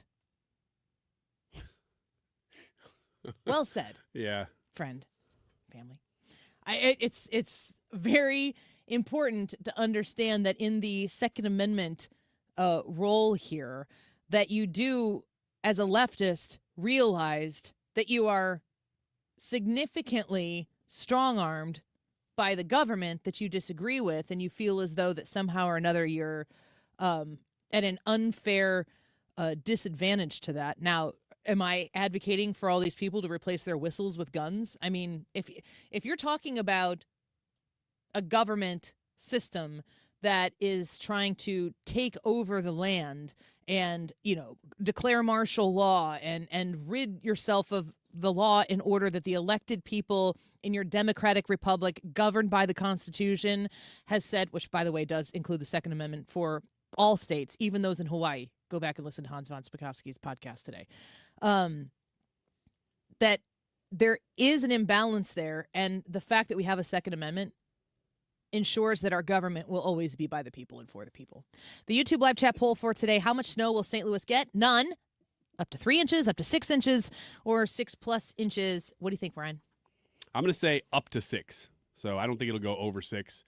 I'm going to take a little bit of the under there on the extreme version of it. So between 3 and 6 inches is that window, I would say. Brad, what about you? Well, I want a lot of snow, which means we will get 0 to 3. So up to 3 is my vote. I think we're going to get over 6. I'm going all in on it. I think it's going to happen. I do think that our listening area, the further north you get versus the further south, I think is going to be pretty dramatic. It seems like as it shifts up, that it's creeping up over our area of the Midwest. And so when you talk about, like, what is St. Louis going to get, if you're in Fenton or if you're in Jerseyville, those are going to look pretty different. Yeah, that's true.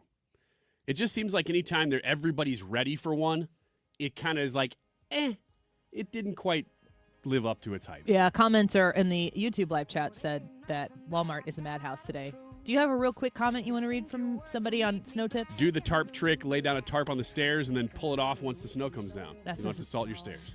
Tomorrow, we'll take snow tips from people on the text line. That's Sound a good one. All right, how much snow will we get? According to you folks, 217 votes in the poll today. 9% of you think none, so that's the loser today. 16% say 6+. 39% say up to 3 inches. 36% say up to 6 inches. So that's pretty divided. We'll have to see. Stay tuned. We'll have the coverage for you throughout the course of the time here on 97.1. Mark Reardon, next. Time now for today's Spotlight on Health Trends, sponsored by Wesley Financial. A simple move.